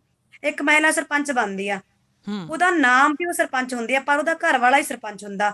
ਬਸ ਉਹਨੇ ਸਾਈਨ ਕਰਨੇ ਆ, ਅੰਦਰ ਜਾ ਕੇ ਉਹ ਤੋਂ ਸਾਈਨ ਕਰਵਾਏ ਜਾਂਦੇ। ਉਸ ਤੋਂ ਬਾਅਦ ਕੋਈ ਮੀਟਿੰਗ ਹੋ ਰਹੀ ਹੈ, ਕੁਛ ਹੋ ਰਿਹਾ, ਉਹ ਇੱਕ ਪੁਰਸ਼ ਹੀ ਸੰਭਾਲੂਗਾ। ਉਹ ਕਿਉਂਕਿ ਉਹੀ ਗੱਲ ਹੈ ਨਾ, ਉਹ ਜਿਹੜੀ ਤੁਸੀਂ ਗੱਲ ਕਰਕੇ ਹਟੇ ਨਾ, ਪਿਤਰ ਸੱਤਾ ਦੀ ਗੱਲ ਕਰਕੇ ਹਟੇ ਆ ਕਿ ਪੈਟਰੀਆਰਕੀ ਹੈ, ਇਸ ਕਰਕੇ ਉਹ ਬਹੁਤ ਦੇਰ ਤੋਂ ਸਾਡੀਆਂ ਜੜ੍ਹਾਂ ਦੇ ਵਿੱਚ ਹੈ ਅਤੇ ਉਹ ਜੜ੍ਹਾਂ ਖਤਮ ਕਰਨੀਆਂ ਇੰਨੀਆਂ ਈਜ਼ੀ ਨਹੀਂ ਹੈਗੀਆਂ। ਰਾਜਦੀਪ ਦੀ ਕਾਫੀ ਦੇਰ ਤੋਂ ਹੋਲਡ 'ਤੇ ਨੇ। ਹਾਂਜੀ ਰਾਜਦੀਪ ਜੀ, ਸਵਾਗਤ ਹੈ ਤੁਹਾਡਾ। ਸਤਿ ਸ਼੍ਰੀ ਅਕਾਲ ਜੀ। ਸਤਿ ਸ਼੍ਰੀ ਅਕਾਲ ਜੀ। ਦੇਖੋ ਗੱਲ ਸਹੀ ਹੈ, ਇਹਨਾਂ ਦੀ ਵੀ ਧੱਕਾ ਤੇ ਅਬਿਊਜ਼ ਹੋਇਆ, ਇਹ 'ਚ ਕੋਈ ਸ਼ੱਕ ਨਹੀਂ, ਪਰ ਉਹ ਆਪਣੇ ਫੈਮਿਨਿਜ਼ਮ ਤੇ ਜਾਂ ਜਨਾਨੀਆਂ ਦੇ ਹੱਕ ਤੇ ਦੂਸਰਾ ਜਾਤ ਪਾਤ ਦਾ ਦੋ ਡਿਫਰੈਂਟ ਵਿਸ਼ੇ ਨੇ। ਹੁਣ ਜਿਵੇਂ ਤੁਸੀਂ ਗੱਲ ਕਰਦੇ ਹੋ ਜਿਹੜੇ ਸ਼ਡਿਊਲ ਕਾਸਟ ਨੇ, ਹੈ ਨਾ, ਇਹ ਕਹਿੰਦੇ ਆ ਹੁਣ ਜਿਹੜਾ ਉੱਥੇ ਹੋਇਆ ਆਪਣੇ ਬਾਰਡਰ ਤੇ, ਉਹ ਸ਼ਡਿਊਲ ਕਾਸਟ ਸੀ ਜਿਹੜਾ ਬੇਅਦਬੀ ਦੇ ਨਾਂ ਤੇ ਬੰਦਾ ਮਾਰਿਆ, ਉਹ ਦਲਿਤ ਸੀਗਾ। ਉਹਦੀਆਂ ਦਲਿਤ 3 ਛੋਟੀਆਂ ਛੋਟੀਆਂ ਕੁੜੀਆਂ ਨੇ। ਅੱਛਾ, ਜਿਨ੍ਹਾਂ ਨੇ ਉਹ ਧਰਮ ਦੇ ਨਾਂ ਦੇ ਉੱਤੇ ਮਾਰਿਆ, ਉਹਨਾਂ ਤੇ ਆਪਦੇ ਤੇ ਭੁੱਕੀ ਦੇ ਕੇਸ ਚੱਲਦੇ ਆ। ਉਹ ਆਪ ਬੀਜੇਪੀ ਦੇ ਨਾਲ ਫੋਟੋਆਂ ਖਿਚਾਉਂਦੇ ਫੜੇ ਗਏ। ਪੋਲੀਟੀਕਲ ਮਰਡਰ ਸੀਗਾ ਉਹ, ਧਾਰਮਿਕ ਮਰਡਰ ਨਹੀਂ ਸੀ, ਹਨਾ। ਉਹ ਰੋਜ਼ ਬੇਅਦਬੀਆਂ ਕਰਦੇ ਆ ਆਪ, ਨਿਹੰਗ ਨੇ ਜਿਹੜੇ। ਤੇ ਹੁਣ ਗੱਲ ਆ ਜਾਂਦੀ ਆ ਵੀ ਤੁਸੀਂ ਜਦੋਂ ਇਹ ਗੱਲ ਕਹਿੰਦੇ ਹੋ ਵੀ ਸਾਡੇ ਨਾਲ ਧੱਕਾ ਹੋ ਰਿਹਾ, ਕੋਈ ਉੱਥੇ ਮੂਵਮੈਂਟ ਨਹੀਂ ਖੜੀ ਹੋਈ ਹੈਗੀ ਵੀ ਇਹ ਜਿਹੜੇ ਪੋਲੀਟੀਕਲ ਨਿਹੰਗ ਨੇ ਵੀ ਇਹਨਾਂ ਬਾਰੇ ਕੁਛ ਕੀਤਾ ਜਾਵੇ, ਕਿਉਂਕਿ ਉਹ ਇਹ ਕਹਿੰਦੇ ਆ ਵੀ ਸਾਡੇ ਤੇ ਕੋਈ ਕਾਨੂੰਨ ਲਾਗੂ ਨਹੀਂ ਹੁੰਦਾ, ਸਾਡੇ ਆਪਦੇ ਕਾਨੂੰਨ ਨੇ। ਪਰ ਜੇ ਉਹਨਾਂ ਤੇ ਆਪਦੇ ਕਾਨੂੰਨ ਨੇ, ਫਿਰ ਵਕੀਲ ਕਿਉਂ ਲੱਭਦੇ ਫਿਰਦੇ? ਉਹਨਾਂ ਦਾ ਬੰਦਾ ਪੁਲਿਸ ਕਿਵੇਂ ਫੜ ਕੇ ਲੈ ਗਈ? ਫਿਰ ਤਾਂ ਛੁਡਾ ਲੈਣਾ ਚਾਹੀਦਾ। ਮੈਨੂੰ ਲੱਗਦਾ ਕਿ ਇਹ ਸਵਾਲਾਂ ਦੇ ਇਹ ਸਵਾਲ ਜਿਹੜੇ ਆ ਉਹ ਨੌਦੀਪ ਨੂੰ ਸਾਨੂੰ ਪੁੱਛਣ ਦੀ ਜ਼ਰੂਰਤ ਨਹੀਂ ਹੈਗੀ। ਨਹੀਂ, ਮੈਂ ਇਹ ਕਹਿ ਰਿਹਾ ਵੀ ਤੁਸੀਂ ਸਪੈਸੀਫਿਕਲੀ ਇਹਨਾਂ ਨੂੰ ਕੁਝ ਪੁੱਛਣਾ ਤਾਂ ਜ਼ਰੂਰ ਪੁੱਛੋ। ਹਾਂਜੀ, ਮੈਂ ਇਹ ਕਹਿ ਰਿਹਾ ਵੀ ਤੁਸੀਂ ਜਦੋਂ ਉੱਥੇ ਇੱਕ ਦਲਿਤ ਮਰਡਰ ਹੋਇਆ, ਪੋਲੀਟੀਕਲ ਮਰਡਰ, ਉਦੋਂ ਦਲਿਤ ਮੂਵਮੈਂਟ ਕਿਉਂ ਨਹੀਂ ਕੋਈ ਖੜੀ ਹੋਈ ਵੀ ਸਾਡਾ ਦਲਿਤ 3 ਛੋਟੀ ਛੋਟੀ ਦਲਿਤ ਕੁੜੀਆਂ ਦਾ ਪਿਓ ਉੱਥੇ ਮਾਰਤਾ? ਕਿਸਾਨ ਜਥੇਬੰਦੀਆਂ ਦੇ ਨਾਲ ਰਲ ਕੇ ਤੁਸੀਂ ਉਹ ਮੂਵਮੈਂਟ ਖੜੀ ਕਰੋ ਫਿਰ ਵੀ ਉਹ ਨਿਹੰਗਾਂ ਨੇ ਜਿਹੜਾ ਮਾਰਿਆ, ਤੇ ਪੋਲੀਟੀਕਲ ਬੰਦੇ ਆ ਨਿਹੰਗ ਨੇ ਜਿਹੜੇ ਗੁਰਦੁਆਰਿਆਂ 'ਚ ਬੈਠੇ ਆ। Thank you so much. So ਇੱਕ ਗੱਲ ਮੈਂ ਕਹਿਣੀ ਚਾਹੁੰਦੀ ਹਾਂ ਸਾਰੇ ਸੁਣਨ ਵਾਲਿਆਂ ਨੂੰ ਕਿ ਜਿਹੜਾ ਵੀ ਲਿਸਨਰ ਗੱਲ ਕਰਦਾ ਹੈ, ਉਹ ਆਪਣੇ ਜੋ ਵੀ ਉਹ ਆਪਣੀ ਗੱਲ ਕਰਦਾ ਹੈ, ਮੈਂ ਉਸ ਵੇਲੇ ਮੇਰੇ ਕੋਲ ਜਿਹੜੇ ਤੱਥ ਨੇ ਉਹ ਮੈਂ ਵੈਰੀਫਾਈ ਨਹੀਂ ਕਰ ਸਕਦੀ ਹੁੰਦੀ ਕਿ ਵੀ ਕੀ ਉਹ ਜਿਹੜੀ ਗੱਲ ਕਹਿ ਰਹੇ ਆ ਉਹ ਉਹਨਾਂ ਦਾ ਆਪਣਾ ਪਰਸਨਲ ਐਕਸਪੀਰੀਅੰਸ ਹੈ ਜਾਂ ਉਹਨਾਂ ਦਾ ਆਪਣਾ ਪਰਸਨਲ ਪਰਸਪੈਕਟਿਵ ਹੈ। ਕਈ ਗੱਲਾਂ ਇਹਨਾਂ ਨੇ 2-3 ਇਹੋ ਜਿਹੀਆਂ ਗੱਲਾਂ ਕੀਤੀਆਂ, ਉਹਦੇ ਲਈ ਮੈਂ ਖੁਦ ਆਪਣੇ ਤੌਰ 'ਤੇ ਜਾਂ ਰੇਡੀਓ ਸ਼ੇਰੇ ਪੰਜਾਬ ਦਾ ਵਿਊ ਨਹੀਂ ਹੈ, ਉਹ ਸਿਰਫ ਤੇ ਸਿਰਫ ਕਾਲਰਸ ਦਾ ਵਿਊ ਹੈ। ਨੌਦੀਪ, ਕੁਝ ਕਹਿਣਾ ਚਾਹੁੰਦੇ ਹੋ? ਹਾਂ ਬਿਲਕੁਲ, ਇਹ ਸਿਰਫ ਇੱਕ ਦਲਿਤ ਦਾ ਮੁੱਦਾ ਨਹੀਂ ਹੈਗਾ, ਇਹ ਸਾਰੇ ਹੀ ਹੋਰ ਵੀ ਲੋਕਾਂ ਦਾ ਮੁੱਦਾ ਹੈਗਾ। ਜਿਸ ਟਾਈਮ ਤੇ ਉਹ ਕਤਲकांड ਹੋਇਆ ਉੱਥੇ, ਉਸ ਟਾਈਮ ਤੇ ਸਾਡੇ ਵੱਲੋਂ ਵੀ ਇਹ ਗੱਲ ਰੱਖੀ ਗਈ ਹੈ ਕਿ ਉਹਨਾਂ ਨੂੰ ਮਾਰ ਦੇਣਾ ਹੀ ਜਿਹੜਾ ਹੱਲ ਨਹੀਂ ਹੈਗਾ, ਕਿਉਂਕਿ ਹਮੇਸ਼ਾ ਜਿਹੜੇ ਗਰੀਬ ਲੋਕ ਆ, ਮਜ਼ਦੂਰ ਲੋਕ ਆ, ਉਹਨਾਂ ਨੂੰ ਯੂਜ਼ ਕੀਤਾ ਜਾਂਦਾ ਵੱਡੇ ਲੋਕਾਂ ਦੇ ਵੱਲੋਂ ਕੁਛ ਕੁ ਪੈਸੇ ਦੇ ਕੇ, ਕਿਉਂਕਿ ਮਜ਼ਦੂਰ ਲੋਕ ਨੇ ਆਰਥਿਕ ਤੌਰ ਤੇ ਇੰਨੇ ਕਮਜ਼ੋਰ ਨੇ ਕਿ ਉਹਨਾਂ ਨੂੰ ਪੈਸੇ ਦੇ ਕੇ ਇਹੋ ਜਿਹੇ ਕੰਮ ਕਰਵਾਏ ਜਾਂਦੇ। ਇੰਡੀਆ ਦੇ ਵਿੱਚ ਜਿਹੜਾ ਹੁਣ ਗੁਜਰਾਤ ਦੇ ਦੰਗੇ ਹੋਏ ਸੀ, ਜਿਹਦੇ ਵਿੱਚ ਮੋਦੀ ਨੇ ਲੀਡ ਕੀਤਾ ਸੀਗਾ, ਜਿਹਦੇ ਵਿੱਚ ਮੁਸਲਮਾਨਾਂ ਦਾ ਘਾਣ ਕੀਤਾ ਗਿਆ ਸੀ, ਕਤਲੇਆਮ ਕੀਤਾ ਗਿਆ ਸੀ, ਉਹਦੇ ਵਿੱਚ ਸਭ ਤੋਂ ਵੱਡੀ ਸੰਖਿਆ ਦੇ ਵਿੱਚ ਉਹ ਲੋਕ ਸੀਗੇ ਜਿਹੜੇ ਆਰਥਿਕ ਤੌਰ ਤੇ ਕਮਜ਼ੋਰ ਹੁੰਦੇ ਨੇ। ਬੀਜੇਪੀ ਦੇ ਪ੍ਰੋਗਰਾਮਾਂ ਦੇ ਵਿੱਚ ਵੀ ਉਹਨਾਂ ਨੂੰ ਪੈਸੇ ਦੇ ਕੇ ਬੁਲਾ ਲਿਆ ਜਾਂਦਾ, ਹਮੇਸ਼ਾ ਮਜ਼ਦੂਰ ਤਬਕੇ ਨੂੰ ਪੈਸੇ ਦੇ ਕੇ ਉਹਨਾਂ ਨੂੰ ਯੂਜ਼ ਕੀਤਾ ਜਾਂਦਾ ਹੈਗਾ। ਇਹ ਇੱਕ ਇਨਸਾਨ ਦਾ ਮਸਲਾ ਨਹੀਂ, ਬਹੁਤ ਵੱਡਾ ਮਸਲਾ ਹੈਗਾ। ਇਸ ਲਈ ਆਸਾਨ ਨਹੀਂ ਹੈਗਾ ਕਿ ਸਿਰਫ ਅਸੀਂ ਬੋਲੀਏ ਤੇ ਬਾਕੀ ਲੋਕ ਵੀ ਬੋਲਣ, ਹੈ ਨਾ। ਇਹ ਬਹੁਤ ਟਾਈਮ ਤੋਂ ਮੁੱਦਾ ਚੱਲਦਾ ਆ ਰਿਹਾ ਹੈਗਾ ਕਿ ਕਿਉਂ ਲੋਕ ਜਿਹੜੇ ਮਜ਼ਦੂਰਾਂ ਦੇ ਉੱਪਰ ਹਮਲੇ ਤੇ ਗੱਲ ਨਹੀਂ ਕਰਦੇ ਹੈਗੇ। ਬਾਕੀ ਜੇਕਰ ਬੇਅਦਬੀ ਦੀ ਗੱਲ ਕਰੀਏ ਤਾਂ ਮੰਨਦੇ ਆ ਕਿ ਭਾਵਨਾਵਾਂ ਨੂੰ ਠੇਸ ਪਹੁੰਚੀ ਆ, ਪਰ ਅਸੀਂ ਮੇਨ ਦੁਸ਼ਮਣ ਦੀ ਪਹੁੰਚ ਕਰਨ ਤੋਂ ਬਿਨਾਂ ਕਿਸੇ ਨੂੰ ਮਾਰ ਦੇਣ ਦੇ ਅਸੀਂ ਹੱਕ ਵਿੱਚ ਨਹੀਂ ਹੈਗੇ। ਬਾਕੀ ਇਹ ਹੈ ਕਿ ਜਿਹੜੇ ਲੋਕ ਗੁਰੂ ਗ੍ਰੰਥ ਸਾਹਿਬ ਦੀ ਬਹੁਤ ਜ਼ਿਆਦਾ ਇੱਜ਼ਤ ਕਰਦੇ ਆ, ਉਹਨਾਂ ਲਈ ਉਹ ਠੀਕ ਹੋ ਸਕਦਾ, ਪਰ ਅਸੀਂ ਸਿਰਫ ਇਹੀ ਕਹਿੰਦੇ ਆ ਕਿ ਹਮੇਸ਼ਾ ਜਦੋਂ ਕੋਈ ਇਹੋ ਜਿਹੀ ਘਟਨਾ ਵਾਪਰਦੀ ਆ, ਉਸ ਬੰਦੇ ਤੋਂ ਇਹ ਜ਼ਰੂਰ ਪੁੱਛਿਆ ਜਾ ਸਕਦਾ ਕਿ ਤੁਹਾਨੂੰ ਭੇਜਿਆ ਕਿਹਨੇ। ਮੇਨ ਦੁਸ਼ਮਣ ਨੂੰ ਜਿਹੜਾ ਟਾਰਗੇਟ ਕਰਨਾ ਚਾਹੀਦਾ, ਨਾ ਕਿ ਗਰੀਬ ਲੋਕਾਂ ਨੂੰ ਮਾਰਨਾ ਚਾਹੀਦਾ। ਇੱਕ ਤੁਸੀਂ ਗੱਲ ਕੀਤੀ ਹੁਣੇ ਕਿ ਗਰੀਬ ਲੋਕਾਂ ਨੂੰ ਪੈਸੇ ਦੇ ਕੇ ਉਹਨਾਂ ਨੂੰ ਵਰਤਣ ਦੀ ਕੋਸ਼ਿਸ਼ ਕੀਤੀ ਜਾਂਦੀ ਹੈ। ਅੱਛਾ, ਜਦੋਂ ਕੋਈ ਤੁਹਾਡੇ ਵਰਗਾ ਕੋਈ ਗੰਭੀਰ ਸਟੈਪ ਉਠਾਉਂਦਾ ਵੀ ਹੈ ਜਾਂ ਤੁਹਾਨੂੰ ਇਹ ਲੱਗਦਾ ਕਿ ਤੁਸੀਂ ਸੰਘਰਸ਼ ਦੇ ਵਿੱਚ ਹੈਗੇ ਹੋ, ਮੈਨੂੰ ਇਹ ਲੱਗਦਾ ਕਿ ਤੁਹਾਨੂੰ ਵੀ ਜ਼ਰੂਰ ਇਹੋ ਜਿਹੀਆਂ ਗੱਲਾਂ ਸੁਣਨ ਦਾ ਮੌਕਾ ਮਿਲਿਆ ਹੋਊਗਾ ਜਦੋਂ ਕਦੇ ਤੁਸੀਂ ਕੋਈ ਸਟੈਪ ਅੱਗੇ ਲੈ ਰਹੇ ਹੋ ਜਾਂ ਤੁਸੀਂ ਵੱਧ ਰਹੇ ਹੋ। ਇਹ ਜ਼ਰੂਰੀ ਨਹੀਂ ਹੈ ਕਿ ਇਸ ਤਰੀਕੇ ਦੇ ਨਾਲ ਹੀ ਗਰੀਬਾਂ ਨੂੰ ਵਰਤਿਆ ਜਾਂਦਾ। ਸ਼ੁਰੂ ਜਿੱਥੋਂ ਆਪਾਂ ਪ੍ਰੋਗਰਾਮ ਕੀਤਾ, ਤੁਸੀਂ ਉੱਥੇ ਗੱਲ ਕੀਤੀ ਸੀ ਕਿ ਵੀ ਮੈਨੂੰ ਇਹ ਕਿਹਾ ਗਿਆ ਕਿ ਤੇਰਾ ਚਿਹਰਾ ਜਿਹੜਾ ਹੈ ਉਹਨੂੰ ਅਸੀਂ ਸਹੀ ਤਰੀਕੇ ਦੇ ਨਾਲ ਯੂਜ਼ ਕਰਾਂਗੇ। ਰਿਮੈਂਬਰ, ਤੁਸੀਂ ਸ਼ੁਰੂ ਦੇ ਵਿੱਚ ਇਹ ਗੱਲ ਕਹੀ ਹੈ। ਹੁਣ ਵੀ ਤੁਸੀਂ ਵਰਤਣ ਦੀ ਗੱਲ ਕਰ ਰਹੇ ਆ ਕਿ ਉਹ ਆਰਥਿਕ ਤੌਰ 'ਤੇ ਕਮਜ਼ੋਰ ਲੋਕਾਂ ਨੂੰ ਵਰਤਣ ਦੀ ਕੋਸ਼ਿਸ਼ ਕੀਤੀ ਜਾਂਦੀ ਹੈ। ਤੁਸੀਂ ਸੰਭਾਵਿਤ ਤੌਰ 'ਤੇ ਉਸ ਗੱਲ ਨੂੰ ਸੰਭਾਲ ਗਏ ਹੈਗੇ ਆ। ਪਰ ਤੁਹਾਨੂੰ ਇਹੋ ਜਿਹੀਆਂ ਗੱਲਾਂ ਸੁਣਨ ਦਾ ਜਿਹੜਾ ਉਹ ਤੁਹਾਨੂੰ ਵੀ ਮੌਕਾ ਮਿਲਦਾ, ਤੁਹਾਡੇ ਨਾਲ ਵੀ ਇਹੋ ਜਿਹੇ ਵਾਕਿਆ ਹੁੰਦੇ ਰਹਿੰਦੇ ਆ? ਬਿਲਕੁਲ, ਬਹੁਤ ਵਾਰ ਹੋਏ ਆ। ਕਿਉਂਕਿ ਮੈਂ 1-2 ਵਾਰੀ ਮੈਨੂੰ ਯਾਦ ਆ ਰਿਹਾ ਕਿ ਜਿਸ ਵੇਲੇ ਤੁਸੀਂ ਵੀ ਜੇਲ੍ਹ ਦੇ ਵਿੱਚ ਸੀ ਅਤੇ ਉਦੋਂ ਇਹ ਖਬਰਾਂ ਆਈਆਂ ਸੀ, ਤੁਹਾਡੇ ਸ਼ਾਇਦ ਪਿੰਡ ਵਾਲਿਆਂ ਨੇ ਇਹ ਗੱਲ ਕੀਤੀ ਸੀ ਕਿ ਵੀ ਇਹ ਪੈਸੇ ਲੈ ਕੇ ਕਰ ਰਹੀਆਂ ਆ ਜਾਂ ਇਹ ਪੈਸੇ ਮੰਗ ਰਹੀਆਂ ਆ, ਇਹਨਾਂ ਨੂੰ ਖੜੇ ਕੀਤਾ ਗਿਆ, ਇਹਨਾਂ ਨੂੰ ਤਿਆਰ ਕੀਤਾ ਗਿਆ। ਬਿਲਕੁਲ, ਮਤਲਬ ਇਹ ਰਿਐਲਿਟੀ ਹੈਗੀ ਆ। ਮੈਨੂੰ ਹੁਣ ਵੀ ਇਸ ਤਰੀਕੇ ਦੀਆਂ ਗੱਲਾਂ ਸੁਣਨੀਆਂ ਪੈਂਦੀਆਂ ਹੈਗੀਆਂ। ਕੁਛ ਕੁ ਲੋਕ ਕਹਿੰਦੇ ਆ ਕਿ ਇਹ ਤਾਂ ਬਸ ਫੇਸ ਬਣਾਉਣ ਦੇ ਲਈ ਹੀ ਕੰਮ ਕਰ ਰਹੇ ਹੈਗੇ ਆ, ਪਰ ਅਸੀਂ ਇਹ ਦੱਸਣਾ ਚਾਹੁੰਦੇ ਹਾਂ ਕਿ ਜਿਹੜੇ ਲੋਕਾਂ ਨੇ ਦੇਖਿਆ ਹੁੰਦਾ ਅਸਲੀ ਦੁੱਖ, ਕਿਉਂਕਿ ਜਿਸ ਟਾਈਮ ਤੇ ਸਾਨੂੰ ਇਹੀ ਨਹੀਂ ਪਤਾ ਸੀ ਕਿ ਸਾਡੇ ਫਾਦਰ ਹੈਗੇ ਆ ਕਿ ਨਹੀਂ ਹੈਗੇ, ਉਹ ਰਾਤ ਨੂੰ 12 ਵਜੇ ਆਉਂਦੇ, ਸਵੇਰ 4 ਵਜੇ ਉਹ ਚਲੇ ਜਾਂਦੇ ਸੀ। ਉਹ ਬੰਧੂਆ ਮਜ਼ਦੂਰੀ ਕਰ ਰਹੇ ਹੈਗੇ ਸੀਗੇ। ਤੇ ਕਿਸੇ ਟਾਈਮ ਇੱਕ ਟੀਚਰ ਨੇ ਜਦੋਂ ਉਹਨਾਂ ਨੂੰ ਪੁੱਛਿਆ, ਜਦੋਂ ਮਰਦਸ਼ੁਮਾਰੀ ਚੱਲ ਰਹੀ ਸੀ, ਕਿ ਤੁਹਾਡੇ ਬੱਚਿਆਂ ਦੇ ਰੀਅਲ ਨਾਮ ਕੀ ਆ, ਉਹ ਦੱਸ ਨਹੀਂ ਪਾਏ। ਤਾਂ ਉਹਨਾਂ ਨੂੰ ਇਹ ਕਿਹਾ ਗਿਆ ਕਿ ਤੁਸੀਂ ਲੋਕ ਬੱਚੇ ਜੰਮ ਸਿੱਟ ਦਿੰਦੇ ਹੋ, ਤੁਹਾਨੂੰ ਤਾਂ ਇਹੀ ਨਹੀਂ ਪਤਾ ਲੱਗਦਾ। ਮਤਲਬ ਇਸ ਤਰੀਕੇ ਦੀਆਂ ਗੱਲਾਂ ਜਿਹੜੀਆਂ ਬਹੁਤ ਟਾਈਮ ਤੋਂ ਇਹ ਸਹਿ ਰਹੇ ਆ। ਖੇਤਾਂ ਦੇ ਵਿੱਚ ਅਸੀਂ ਦੇਖਿਆ ਕਿਵੇਂ ਹੁੰਦਾ ਹੈ, ਇਹ ਜਿਹੜੀ ਮਾਨਸਿਕਤਾ ਹੈਗੀ ਆ। ਅਸੀਂ ਮੰਨਦੇ ਹਾਂ ਕਿ ਗਰੀਬ ਕਿਸਾਨਾਂ ਦੇ ਹਾਲ ਬਹੁਤ ਖਰਾਬ ਨੇ, ਪਰ ਜਿਹੜੀ ਜਾਗੀਰਦਾਰੀ ਮਾਨਸਿਕਤਾ ਉਹ ਵੀ ਕਿਤੇ ਨਾ ਕਿਤੇ ਕੰਮ ਕਰਦੀ ਆ। ਹੁਣ ਵੀ ਮੈਂ ਕਿਸੇ ਪ੍ਰੋਗਰਾਮ ਦੇ ਵਿੱਚ ਕਿਤੇ ਚਲੀ ਜਾਵਾਂ ਤਾਂ ਉਹਨਾਂ ਦਾ ਇਹ ਹੁੰਦਾ ਕਿ ਤੁਸੀਂ ਸਾਡੇ ਵਿੱਚ ਸ਼ਾਮਿਲ ਹੋ ਜਾਓ। ਮੈਂ ਹਮੇਸ਼ਾ ਵਾਰ-ਵਾਰ ਕਲੀਅਰ ਕਰਦੀ ਹਾਂ ਕਿ ਮੈਂ ਜਿਸ ਸੰਗਠਨ ਦੇ ਵਿੱਚ ਕੰਮ ਕਰ ਰਹੀ ਹਾਂ, ਅਸੀਂ ਮਜ਼ਦੂਰਾਂ ਦੀ ਆਵਾਜ਼ ਉਠਾ ਰਹੇ ਹਾਂ। ਉਸੇ ਸੰਗਠਨ ਦੀ ਵਜ੍ਹਾ ਕਰਕੇ ਅੱਜ ਮੈਂ ਤੁਹਾਡੇ ਸਾਹਮਣੇ ਬੋਲ ਪਾ ਰਹੀ ਹੈਗੀ ਹਾਂ। ਉਸੇ ਸੰਗਠਨ ਦੀ ਵਜ੍ਹਾ ਕਰਕੇ ਅਸੀਂ ਮਜ਼ਦੂਰਾਂ ਦੀ ਸੈਲਰੀ ਦਿਵਾ ਰਹੇ ਸੀਗੇ, ਤੇ ਉਸੇ ਵਜ੍ਹਾ ਕਰਕੇ ਮੈਨੂੰ ਜੇਲ੍ਹ ਜਾਣਾ ਪਿਆ, ਤੇ ਅੱਜ ਮੈਨੂੰ ਲੋਕ ਜਾਣਦੇ ਹੈਗੇ ਆ। ਜਾਂ ਫਿਰ ਹੁਣ ਇੱਕ ਵਾਰੀ ਕੋਈ ਮੈਨੂੰ ਪ੍ਰਪੋਜ਼ਲ ਆਇਆ ਕਿ ਅਸੀਂ ਤੁਹਾਡੇ ਤੇ ਕੋਈ ਫਿਲਮ ਬਣਾ ਰਹੇ ਹਾਂ, ਤੇ ਤੁਸੀਂ ਹੁਣ ਅਸੀਂ ਜਿਹੜੇ ਹੀਰੋ ਹੁੰਦੇ ਆ ਉਹਨਾਂ ਨੂੰ ਕਰੋੜਾਂ ਰੁਪਏ ਦੇਣੇ ਪੈਂਦੇ ਆ, ਤੁਸੀਂ ਉਹਦੀ ਜਗ੍ਹਾ ਤੁਸੀਂ ਖੁਦ ਰੋਲ ਕਰ ਲਓ, ਕਿਉਂਕਿ ਤੁਹਾਨੂੰ ਤਾਂ ਪੈਸੇ ਦੀ ਬਹੁਤ ਜ਼ਰੂਰਤ ਆ, ਤੇ ਤਾਂ ਕਿ ਮਤਲਬ ਪੈਸੇ ਵੀ ਮਿਲ ਜਾਵੇ, ਤੁਸੀਂ ਥੋੜਾ ਬਹੁਤ ਕੰਮ ਵੀ ਕਰ ਲਓ। ਮੈਂ ਕਿਹਾ ਵੀ ਜਿਹੜੇ ਕੰਮ ਦੀ ਵਜ੍ਹਾ ਕਰਕੇ ਮੇਰੇ ਤੇ ਫਿਲਮ ਬਣ ਰਹੀ ਹੈਗੀ ਆ, ਮੈਂ ਉਹ ਕੰਮ ਛੱਡ ਕੇ ਫਿਲਮਾਂ ਨਹੀਂ ਬਣਾ ਸਕਦੀ। ਤੁਹਾਡਾ ਕੰਮ ਆ, ਤੁਸੀਂ ਬਣਾ ਸਕਦੇ ਹੋ, ਤੁਹਾਡੇ ਨਾਲ ਆ। ਪਰ ਅੱਜ ਜਿਹੜਾ ਮੈਂ ਕੰਮ ਕਰ ਰਹੀ ਹਾਂ, ਇਹ ਸਿਰਫ ਪੈਸੇ ਦੇ ਨਾਲ ਨਹੀਂ ਬਣਾਇਆ ਜਾ ਸਕਦਾ ਹੈਗਾ, ਕਿਉਂਕਿ ਅੱਜ ਚਲੋ ਮੈਨੂੰ ਪੈਸਾ ਮਿਲ ਜੂਗਾ, ਮੇਰੇ ਆਉਣ ਵਾਲੀ ਜਿਹੜੀ ਲਾਈਫ ਆ ਠੀਕ ਹੋ ਸਕਦੀ ਥੋੜੀ ਬਹੁਤ, ਪਰ ਕੀ ਜਿਹੜੇ ਲੋਕਾਂ ਦੇ ਨਾਲ, ਮੇਰੇ ਵਰਗੇ ਲੋਕਾਂ ਦੇ ਨਾਲ ਕਿੰਨਾ ਕੁਝ ਹੋ ਰਿਹਾ, ਉਹਨਾਂ ਲਈ ਕੌਣ ਬੋਲੂਗਾ? ਜੇਕਰ ਅਸੀਂ ਅੱਜ ਗੱਲ ਕਰਦੇ ਆ ਭਗਤ ਸਿੰਘ ਦੀ ਜਾਂ ਆਪਣੇ ਗੁਰੂਆਂ ਦੀ ਗੱਲ ਕਰਦੇ, ਜੇਕਰ ਉਹਨਾਂ ਨੇ ਇਹ ਸੋਚਿਆ ਹੁੰਦਾ ਸ਼ਾਇਦ ਸਾਨੂੰ ਅੱਜ ਆਪਣਾ ਇਤਿਹਾਸ ਨਾ ਮਿਲਦਾ। ਇਸੇ ਲਈ ਜ਼ਰੂਰਤ ਆ ਕਿ ਅਸੀਂ ਬੋਲੀਏ, ਤੇ ਹਮੇਸ਼ਾ ਜਿਹੜੇ ਗਰੀਬ ਲੋਕ ਨੇ ਉਹਨਾਂ ਨੂੰ ਇਹ ਜਿਹੇ ਪ੍ਰਪੋਜ਼ਲ ਮਿਲਦੇ ਰਹਿੰਦੇ ਜਦੋਂ ਹਾਈਲਾਈਟ ਹੁੰਦੇ ਨੇ, ਤੇ ਮੈਨੂੰ ਇਹ ਬਹੁਤ ਵਾਰ ਬਹੁਤ ਕੁਝ ਸੁਣਨਾ ਪੈਂਦਾ, ਤੇ ਕਹਿੰਦੇ ਰਹਿੰਦੇ ਨੇ। ਬਿਲਕੁਲ ਲੋਕ 2 ਕਾਲਰਸ ਹੈ, ਮੈਂ ਹੋਰ ਲਵਾਂਗੀ, ਉਸ ਤੋਂ ਬਾਅਦ ਹੋਰ ਕਾਲਰਸ ਲੈ ਨਹੀਂ ਸਕਦੀ। ਟਾਂਡੀ ਮੰਗਤਾ ਜੀ, ਹੈਲੋ, ਸਤਿ ਸ੍ਰੀ ਅਕਾਲ ਜੀ। ਸਤਿ ਸ਼੍ਰੀ ਅਕਾਲ। ਦੇਖੋ ਜੀ, ਇਹ ਸਾਰਾ ਜਿਹੜਾ ਫਸਾਦ ਪਿਆ ਨਾ, ਇਸ ਕਰਕੇ ਪਿਆ ਵੀ ਔਰਤ ਜਿਹੜੀ ਆ ਉਹ ਬਾਹਰ ਗਈ ਕੰਮ ਕਰਨ। ਅੱਛਾ, ਜੇ ਘਰ ਦੇ ਵਿੱਚ ਰਹਿੰਦੀ ਨਾ, ਘਰ ਦਾ ਸ਼ਿੰਗਾਰ ਆ। ਮੈਂ ਤਾਂ ਕਹਿੰਦਾ ਔਰਤ ਤੋਂ ਬਿਨਾਂ ਬੰਦਾ ਨਹੀਂ ਚੱਲ ਸਕਦਾ ਉਹ। ਪਰ ਜਿੱਦਾਂ ਵੀ ਬੱਚੇ ਪੈਦਾ ਕਰੇ ਤਾਂ ਉਹ ਘਰੇ ਰਵੇ, ਤਾਂ ਇਹ ਫਸਾਦ ਹੋ ਹੀ ਨਹੀਂ ਸਕਦੇ। ਪਤੀ ਪਰਮੇਸ਼ਰ ਆਪਣੇ ਘਰ ਵਾਲੇ ਨੂੰ ਮੰਨੇ, ਤਾਂ ਉੱਥੇ ਜਿਹੜੇ ਹੈਪਨ ਹੋਏ ਆ ਔਰਤਾਂ ਨੇ ਕੀਤੇ। ਆਪਣੇ ਨਿਆਣੇ ਸਾਰੇ ਨਦੀ 'ਚ ਸਿੱਟ ਦਿੱਤੇ, ਆਪ ਵੀ ਡੁੱਬਣ ਦੀ ਕੋਸ਼ਿਸ਼ ਕੀਤੀ। ਇਹ ਕਈ ਕੇਸ ਆਏ ਆ ਉੱਥੇ। ਫਿਰ ਔਰਤ ਖੜੀ ਕਿੱਥੇ ਆ? ਜਿੱਦਾਂ ਕਹਿ ਲਓ ਬਈ ਇਹ ਧਰਮ ਤੋਂ ਪਰਾ ਦੂਰ ਆ, ਕੋਹਾ ਦੂਰ। ਜਿੱਦਾਂ ਕਹਿ ਲਓ ਬਈ ਜਿਹੜੇ ਹੁਣ ਗਰੀਬ ਦਾ, ਮੈਂ ਗਰੀਬ ਦਾ ਘਰ ਟੁੱਟਿਆ ਨਹੀਂ, ਰਕਸ਼ੇ ਵਾਲਾ ਆ, ਕਮਾਈ ਕਰਕੇ ਲਿਆਉਂਦਾ, ਉਹ ਸੁਰਖੀ ਬਿੰਦੀ ਲਾ ਕੇ ਉਹ ਬੜੀ ਆਪਣੇ ਨਿਆਣਿਆਂ ਨੂੰ ਥੋੜਾ ਜਿਹਾ ਫੋਕਸ ਕਰਨ ਦੀ ਕੋਸ਼ਿਸ਼ ਕਰੀਏ। ਕੋਸ਼ਿਸ਼ ਇਹ ਹੀ ਆ ਵੀ ਗਰੀਬ ਦਾ ਘਰ ਨਹੀਂ ਘਰ ਟੁੱਟਦਾ, ਮੀਡੀਅਮ ਕਲਾਸ ਦਾ ਟੁੱਟਦਾ, ਪ੍ਰੋਪਰਟੀ ਦੀ ਆ। ਉੱਥੇ ਵੀ ਹੁਣ ਇੱਥੇ ਦੀਆਂ ਔਰਤਾਂ ਨੇ ਉੱਥੇ ਦੱਸ ਦਿੱਤਾ ਵੀ ਤੁਹਾਡੇ ਮਤਲਬ ਲੀੜੇ ਕੱਪੜੇ ਪਾੜ ਲਓ ਤੇ ਘਰ ਵਾਲੇ ਨੂੰ ਬਾਹਰ ਕੱਢ ਲਓ। ਇੱਥੇ ਤਾਂ ਆਹ ਹੀ ਆ। ਤੇ ਸਾਡਾ ਤਾਂ ਹੈ ਹੀ ਬੰਦਿਆਂ ਦਾ ਕੁਛ ਨਹੀਂ, ਉਹ ਆਹ ਕਾਰਾਂ 'ਚ ਘੁੰਮਦੇ ਆ, ਫਿਰ ਉਹ ਬਿਹਤਰੇ ਕਾਰਾਂ 'ਚ ਲਾਉਂਦੇ ਆ। ਇੱਥੇ ਤਾਂ ਅਧਿਕਾਰ ਵੱਧ ਤੋਂ ਵੱਧ ਤੁਸੀਂ ਦੇ ਰਹੇ। ਤੁਸੀਂ ਬੜੇ ਨਵਜੋਤ ਜੀ, ਤੁਸੀਂ ਔਰਤਾਂ ਦੇ ਹੱਕ ਦੇ ਵਿੱਚ ਸੀਨਾ ਤਾਣ ਕੇ ਇਸ ਵੇਲੇ ਖੜੇ ਹੋ ਗਏ ਆ।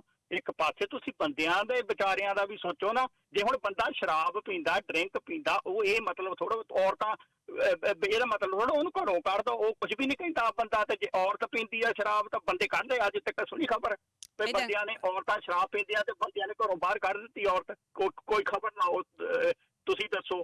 ਇਸ ਕਰਕੇ ਪਤੀ ਪਰਮੇਸ਼ਰ ਮੇਰੇ ਹਿਸਾਬ ਦੇ ਨਾਲ ਮੰਨਣਾ ਚਾਹੀਦਾ। ਇਹ ਬੀਬਾ ਜਿਹੜੀ ਆ ਸਿਰਫ ਮਸ਼ਹੂਰੀ ਦੀ ਖਾਤਰ ਨਾ ਜਾਂ ਗਾਂ ਨੂੰ ਜਾਈ ਜਾਵੇ, ਕਿਸੇ ਪਾਰਟੀ 'ਚ ਸ਼ਾਮਲ ਹੋ ਕੇ MP MLA ਬਣ ਗਏ ਤਾਂ ਚੰਗੇ ਰਹੋਗੇ। ਏਦਾਂ ਇਹ ਮਤਲਬ ਨਾ ਇਹਨਾਂ ਨੇ ਬਸ ਕਹਿੰਦੇ ਕਰੋ ਨਾ ਸਾਡੀ ਟਾਂਡੀ ਮੰਗਤਾ ਜੀ, ਮਸ਼ਹੂਰੀ 'ਚ ਹੀ ਰਹੋਗੇ ਜੀ। ਮੈਂ ਤੇ ਤੁਹਾਨੂੰ ਭਾਗ ਕਹੂੰਗੀ ਸਿੰਘ ਦਾ ਦੇਸ਼ ਜਿਹੜਾ ਆ ਉਹ ਭਾਗ ਸਿੰਘ ਦਾ ਦੇਸ਼ ਉਹ ਹੈ ਹੀ ਨਹੀਂ। ਉਹ ਤੇ ਉਹ ਭਾਗ ਸਿੰਘ ਦਾ ਤੁਸੀਂ ਮਸਾਲਾ ਨਾ ਦਿਆ ਕਰੋ। ਭਾਗ ਸਿੰਘ ਨੇ ਤਾਂ ਬੇੜੀਆਂ 'ਚ ਬੱਟੇ ਪਾਤੇ ਸਾਰੇ ਪੰਜਾਬ। ਸ਼ੁਕਰੀਆ ਤੁਹਾਡਾ। ਦੇਖੋ ਮੈਂ ਫਿਰ ਕਹੂੰਗੀ ਕਿ ਜਿੰਨੇ ਵੀ ਵਿਅਕਤੀ ਆ ਸਾਰੇ ਆਪੋ ਆਪਣੀ ਸੋਚ ਦੇ ਮਾਲਕ ਨੇ, ਜਿਹੜੀ ਜਦੋਂ ਵੀ ਉਹ ਗੱਲ ਕਰਕੇ ਜਾਂਦੇ ਆ। ਟਾਂਡੀ ਮੰਗਤਾ ਜੀ, ਤੁਸੀਂ ਆਪਣੇ ਸੁਭਾਅ ਦੇ ਮੁਤਾਬਕ, ਮੈਂ ਪਹਿਲਾਂ ਵੀ ਕਹਿ ਰਹੀ ਸੀ ਕਿ ਵੀ ਗੱਲ ਖਿਲਾਰਨ ਨਾਲੋਂ ਸਮੇਟਣ ਦੀ ਕੋਸ਼ਿਸ਼ ਕਰਿਆ ਕਰੋ। ਬਹੁਤ ਗੱਲਾਂ ਜਿਹੜੀਆਂ ਤੁਸੀਂ ਕਰ ਗਏ ਆ, ਅਤੇ ਮੈਂ ਕੋਸ਼ਿਸ਼ ਕਰੂੰਗੀ ਕਿ ਮੈਂ ਉਹਨਾਂ ਗੱਲਾਂ ਨੂੰ ਦੁਹਰਾਵਾਂ ਨਾ ਮੈਂ ਉਹਨਾਂ ਬਾਰੇ ਕੋਈ ਸਪਸ਼ਟੀਕਰਨ ਦੇਣ ਦੀ ਕੋਸ਼ਿਸ਼ ਕਰਾਂ। ਤੁਹਾਡੀਆਂ ਕਈਆਂ ਗੱਲਾਂ ਨਾ ਸਿਰਫ ਕਈ ਔਰਤਾਂ, ਨਾ ਸਿਰਫ ਕਈ ਆਦਮੀਆਂ, ਬਹੁਤ ਸਾਰੇ ਜਿਹੜੇ ਹੋਰ ਲੋਕ ਆ ਜਿਹੜੇ ਭਗਤ ਸਿੰਘ ਨੂੰ ਇੱਕ ਹੀਰੋ ਦੇ ਤੌਰ ਦੇ ਉੱਤੇ ਮੰਨਦੇ ਆ ਜਾਂ ਭਗਤ ਸਿੰਘ ਦੀ ਫਿਲਾਸਫੀ ਨੂੰ ਅਸਲ ਦੇ ਵਿੱਚ ਸਮਝਦੇ ਆ, ਉਹਨਾਂ ਦੀਆਂ ਭਾਵਨਾਵਾਂ ਨੂੰ ਠੇਸ ਪਹੁੰਚਾ ਸਕਦੀਆਂ। ਤੁਸੀਂ ਔਨ ਏਅਰ ਆਉਂਦੇ ਹੋ, ਤੁਹਾਨੂੰ ਫਰੰਟ ਦਿੱਤਾ ਜਾਂਦਾ। ਜਦੋਂ ਤੁਸੀਂ ਗੱਲ ਕਰਦੇ ਹੋ ਥੋੜ੍ਹਾ ਜਿਹਾ ਵਿਚਾਰ ਕੇ ਜ਼ਰੂਰ ਗੱਲ ਕਰਿਆ ਕਰੋ। ਇੰਨੇ ਸਾਲ ਹੋ ਗਏ ਤੁਹਾਨੂੰ ਗੱਲ ਕਰਦਿਆਂ ਨੂੰ। ਮੈਨੂੰ ਲੱਗਦਾ ਕਿ ਨੌਦੀਪ ਸ਼ਾਇਦ ਕੁਝ ਕਹਿਣਾ ਚਾਹੁਣਗੇ ਇਹਨਾਂ ਦੀ ਇਸ ਕਾਲ 'ਤੇ। ਨੌਦੀਪ। ਬਿਲਕੁਲ, ਹਮੇਸ਼ਾ ਸਾਨੂੰ ਠੀਕ ਆ, ਸਮਾਜ ਦੇ ਵਿੱਚ ਬਹੁਤ ਸਾਰੀਆਂ ਘਟਨਾਵਾਂ ਵਾਪਰਦੀਆਂ ਨੇ, ਪਰ ਉਹਨਾਂ ਘਟਨਾਵਾਂ ਦੇ ਨਾਲ ਆਪਾਂ ਹਮੇਸ਼ਾ ਹੁਣ ਇੱਕ ਔਰਤ ਦੀ ਗਲਤੀ ਨਾਲ ਪੂਰੀ ਔਰਤਾਂ ਨੂੰ ਰਿਪਰੈਜ਼ੈਂਟ ਨਹੀਂ ਕਰ ਸਕਦੇ ਹੈਗੇ, ਜਾਂ ਉਹ ਪੂਰੇ ਔਰਤਾਂ ਨੂੰ ਰਿਪਰੈਜ਼ੈਂਟ ਨਹੀਂ ਕਰਦੀਆਂ ਹੈਗੀਆਂ। ਉਹਦੇ ਵਿੱਚ ਵੀ ਅਲੱਗ-ਅਲੱਗ ਕਲਾਸ ਕੰਮ ਕਰਦੀ ਹੈ, ਬਿਲਕੁਲ ਮੰਨਦੇ ਹੈਗੇ ਆ। ਪਰ ਜੇਕਰ ਹੁਣ ਇੰਡੀਆ ਦੀ ਗੱਲ ਕਰੀਏ, 60 ਕਰੋੜ ਔਰਤਾਂ ਦੀ ਗਿਣਤੀ ਘੱਟ ਆ। ਉਹ ਕਿਉਂ ਆ? ਕਿਉਂਕਿ ਉਹਨਾਂ ਨੂੰ ਪੈਦਾ ਹੀ ਨਹੀਂ ਹੋਣ ਦਿੱਤਾ ਜਾਂਦਾ। ਕਈ ਹੁਣ ਇੰਡੀਆ ਦੇ ਵਿੱਚ ਹਾਥਰਸ ਵਰਗੇ ਕੇਸ ਕਿਉਂ ਵਾਪਰ ਰਹੇ ਆ, ਉਹਨਾਂ ਦੀ ਗੱਲ ਆਪਾਂ ਕਿਉਂ ਨਹੀਂ ਕਰਦੇ ਹੈਗੇ। ਆਪਾਂ ਹਮੇਸ਼ਾ ਗਲਤੀ ਲੱਭਣ ਦੀ ਕੋਸ਼ਿਸ਼ ਕਿਉਂ ਕਰਦੇ ਹੈਗੇ ਆ ਕਿ ਇਹੋ ਜਿਹੀਆਂ ਘਟਨਾਵਾਂ ਦੀ ਗੱਲ ਵੀ ਆਪਾਂ ਨੂੰ ਕਰਨੀ ਚਾਹੀਦੀ ਹੈ ਕਿ ਜਿਸ ਟਾਈਮ ਤੇ ਕੋਈ ਔਰਤ ਦੀ ਗਲਤੀ ਵੀ ਨਹੀਂ ਹੈਗੀ, ਬਸ ਉਹਦਾ ਮਰਦ ਆ, ਉਹਦਾ ਪਤੀ ਆ, ਤਾਂ ਉਹ ਜਿਸ ਟਾਈਮ ਤੇ ਘਰੇ ਆਉਂਦਾ ਉਹਨੂੰ ਮਾਰ ਕੇ ਕਹਿੰਦਾ ਚੱਲ ਮੇਰੇ ਵਾਸਤੇ ਰੋਟੀ ਲਿਆ, ਚੱਲ ਮੇਰੇ ਵਾਸਤੇ ਆ ਕਰ, ਉਹ ਵੀ ਘਟਨਾਵਾਂ ਹੈਗੀਆਂ ਨੇ। ਪਰ ਆਪਾਂ ਹਮੇਸ਼ਾ ਜੇਕਰ ਆਪਾਂ ਇਹ ਗੱਲ ਕਰੀਏ ਕਿ ਬਹੁਮਤ ਵਿੱਚ ਗੱਲ ਕਰੀਏ ਕਿ ਵੱਡੀ ਸੰਖਿਆ ਦੇ ਵਿੱਚ ਕੀ ਵਾਪਰ ਰਿਹਾ, ਵੱਡੀ ਸੰਖਿਆ ਦੇ ਵਿੱਚ ਔਰਤਾਂ ਤੇ ਜਿਹੜੇ ਹਮੇਸ਼ਾ ਹਿੰਸਾ ਵਾਪਰ ਰਹੀ ਹੈ। ਪਤਾ ਨਹੀਂ ਇੱਕ ਦਿਨ ਵਿੱਚ ਕਿੰਨੇ ਕੁ ਜ਼ਿਆਦਾ ਰੇਪ ਹੋ ਰਹੇ ਆ। ਬਾਕੀ ਘਰੇਲੂ ਘਟਨਾਵਾਂ ਜਿਹੜੀਆਂ ਛੋਟੀਆਂ ਮੋਟੀਆਂ ਹੁੰਦੀਆਂ ਉਹ ਆਪਸੀ ਮਤਭੇਦ ਹੋ ਸਕਦੇ ਆ। ਤੁਸੀਂ ਤਾਂ ਗੱਲ ਨੌਦੀਪ, ਬੇਸ਼ੱਕ ਤੁਸੀਂ ਗੱਲ ਕਰ ਰਹੇ ਹੋ, ਤੁਸੀਂ ਆਪਣੇ ਹਿਸਾਬ ਨਾਲ ਇੰਡੀਆ ਦੀ ਗੱਲ ਕਰ ਰਹੇ ਹੋ। ਓਵਰਆਲ ਮੈਂ ਜਦੋਂ ਪੂਰੇ ਵਿਸ਼ਵ ਦੇ ਅੰਕੜੇ ਦੇਖਦੀ ਹਾਂ, ਉਹ ਗੱਲ ਸਾਂਝੀ ਕਰਦੀ ਹਾਂ, ਅਤੇ ਬੜੀ ਹੈਰਾਨੀ ਦੀ ਗੱਲ ਹੈਗੀ ਆ ਕਿ ਹਰ ਤਿੰਨਾਂ ਦੇ ਵਿੱਚੋਂ ਇੱਕ ਔਰਤ ਕਿਸੇ ਨਾ ਕਿਸੇ ਤਰੀਕੇ ਦੇ ਨਾਲ ਵਾਇਲੈਂਸ ਦਾ ਸ਼ਿਕਾਰ ਹੋ ਰਹੀ ਹੈ। ਅਤੇ ਹਰ ਰੋਜ਼ 137 ਜਿਹੜੀਆਂ ਔਰਤਾਂ ਨੇ ਜਾਂ ਕੁੜੀਆਂ ਨੇ, ਉਹ ਉਹਨਾਂ ਦੇ ਇੰਟੀਮੇਟ ਪਾਰਟਨਰ ਵੱਲੋਂ, ਜਿਹੜਾ ਸਭ ਤੋਂ ਕਰੀਬੀ ਦੋਸਤ ਹੈ ਜਾਂ ਪਤੀ ਹੈ, ਉਹਦੇ ਵੱਲੋਂ ਮਾਰੀਆਂ ਜਾਂਦੀਆਂ।